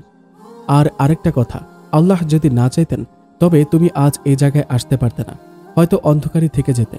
কারণ আল্লাহ তাআলা যাকে খুশি হেদায়েত দান করেন, আবার যাকে ইচ্ছা পথভ্রষ্ট বানায়। তুমি আল্লাহ তাআলার শুকরিয়া আদায় করো। সোয়েব নীলাকে সান্ত্বনা দিতে থাকে। এর মধ্যে আসরের আজান ভেসে আসে দূর থেকে। নীলা এখন একটু স্বাভাবিক আছে। দুজনেই বিছানা থেকে উঠে ওযু করে নেয়। নীলা গিয়ে বাবাকে ডেকে আবার রুমে আসে। নীলা ফিরে এসে দেখে সোয়েবের চোখে পানি। আপনি কি কাঁদছেন? মহারানী, তোমার নতুন জীবন শুরু হলো। আমি এই কটা দিন আল্লাহ তাআলার কাছে অনেক কেঁদেছি। আমার স্বপ্ন ছিল আমার স্ত্রী আমায় জান্নাতের পথে দাঁড়িয়ে ডাকবে। সে আমায় বলবে, দেখো তোমার আমার সম্পর্ক জান্নাতি সম্পর্ক, তুমি আর আমি জান্নাতের প্রতিটা জায়গায় একসাথে ঘুরে বেড়াবো। সেখানে আমি তোমায় অনেক সুন্দর সুন্দর গান শোনাবো। সেখানে আমাদের আর কোনো চিন্তাই থাকবে না। আমরা সেখানে চিরকাল সুখে থাকব। আমার মনে হয় আজ আল্লাহ আমার স্ত্রীকে তার পথে নিয়ে নিয়েছে। আমার মনে হয় এখন থেকে সে আমায় তাহাজ্জুদের জন্য ডেকে তুলবে, আমায় আল্লাহ তাআলার দিকে ফিরে যেতে সাহায্য করবে, আর আমার ঈমানের পূর্ণতা আনতে সহায়তা করবে। সোয়েবের চোখে পানি। নীলা তার স্বামীকে জড়িয়ে ধরে, আল্লাহ যেন আমায় সেই তৌফিক দান করেন বলেই নীলাও কান্না করতে থাকে। কিছুক্ষণ পর বাইরে থেকে সোয়েবের ডাক আসে। তার বাবা ডাকছে মসজিদে যাওয়ার জন্য। সোয়েব নীলাকে ছাড়িয়ে তার চোখের পানি মুছে দেয়। তার কপালে চুমু খেয়ে বাবার সাথে বেরিয়ে পড়ে সোয়েব। 1 বছর পর নীলা তার সংসার নিয়ে অনেক শান্তিতে আছে। কিছুদিন আগে তাদের পরিবারে একজন নতুন মেহমান এসেছে। হ্যাঁ, তাদের একটা সন্তান হয়েছে, কন্যা সন্তান। তার নাম দিয়েছে ফাতিমা আক্তার। পুরো পরিবারই তাদের এই নতুন অতিথি নিয়ে খুশি। নীলাদের পরিবারে যে কখনো বিপদ আসেনি তা নয়। ফাতিমার আগমনে কিছুদিন আগে সোয়েবের চাকরি চলে গিয়েছিল। কিছুদিন একটু কষ্ট হয়েছিল, কিন্তু ফাতিমার আগমনের পর আবার সবকিছু ঠিক হয়ে যায়। এখনো নীলা যখন তার স্বামীর দিকে তাকায়, তখন তার ভেতরে কাজ করে সম্মান, ভালোবাসা আর মায়া। হ্যাঁ, নীলা সোয়েবকে এখনো অনেক ভালোবাসে। সোয়েবও নীলাকে ভালোবাসে, এবং তাদের ভালোবাসা কখনোই নষ্ট হবে না, কেননা তারা একে অপরকে একমাত্র আল্লাহ তাআলার সন্তুষ্টির জন্য ভালোবাসে। আর এই ভালোবাসা ততদিন থাকবে যতদিন আল্লাহ তাআলার প্রতি তাদের ঈমান থাকবে। এটাই তো ভালোবাসা, যা জান্নাতেও একে অপরের প্রতি থাকবে, যে ভালোবাসা মৃত্যুর পরও শেষ হবার নয়। হ্যাঁ, এটাই হালাল ভালোবাসা, যা আল্লাহ তাআলার পক্ষ থেকে আসে।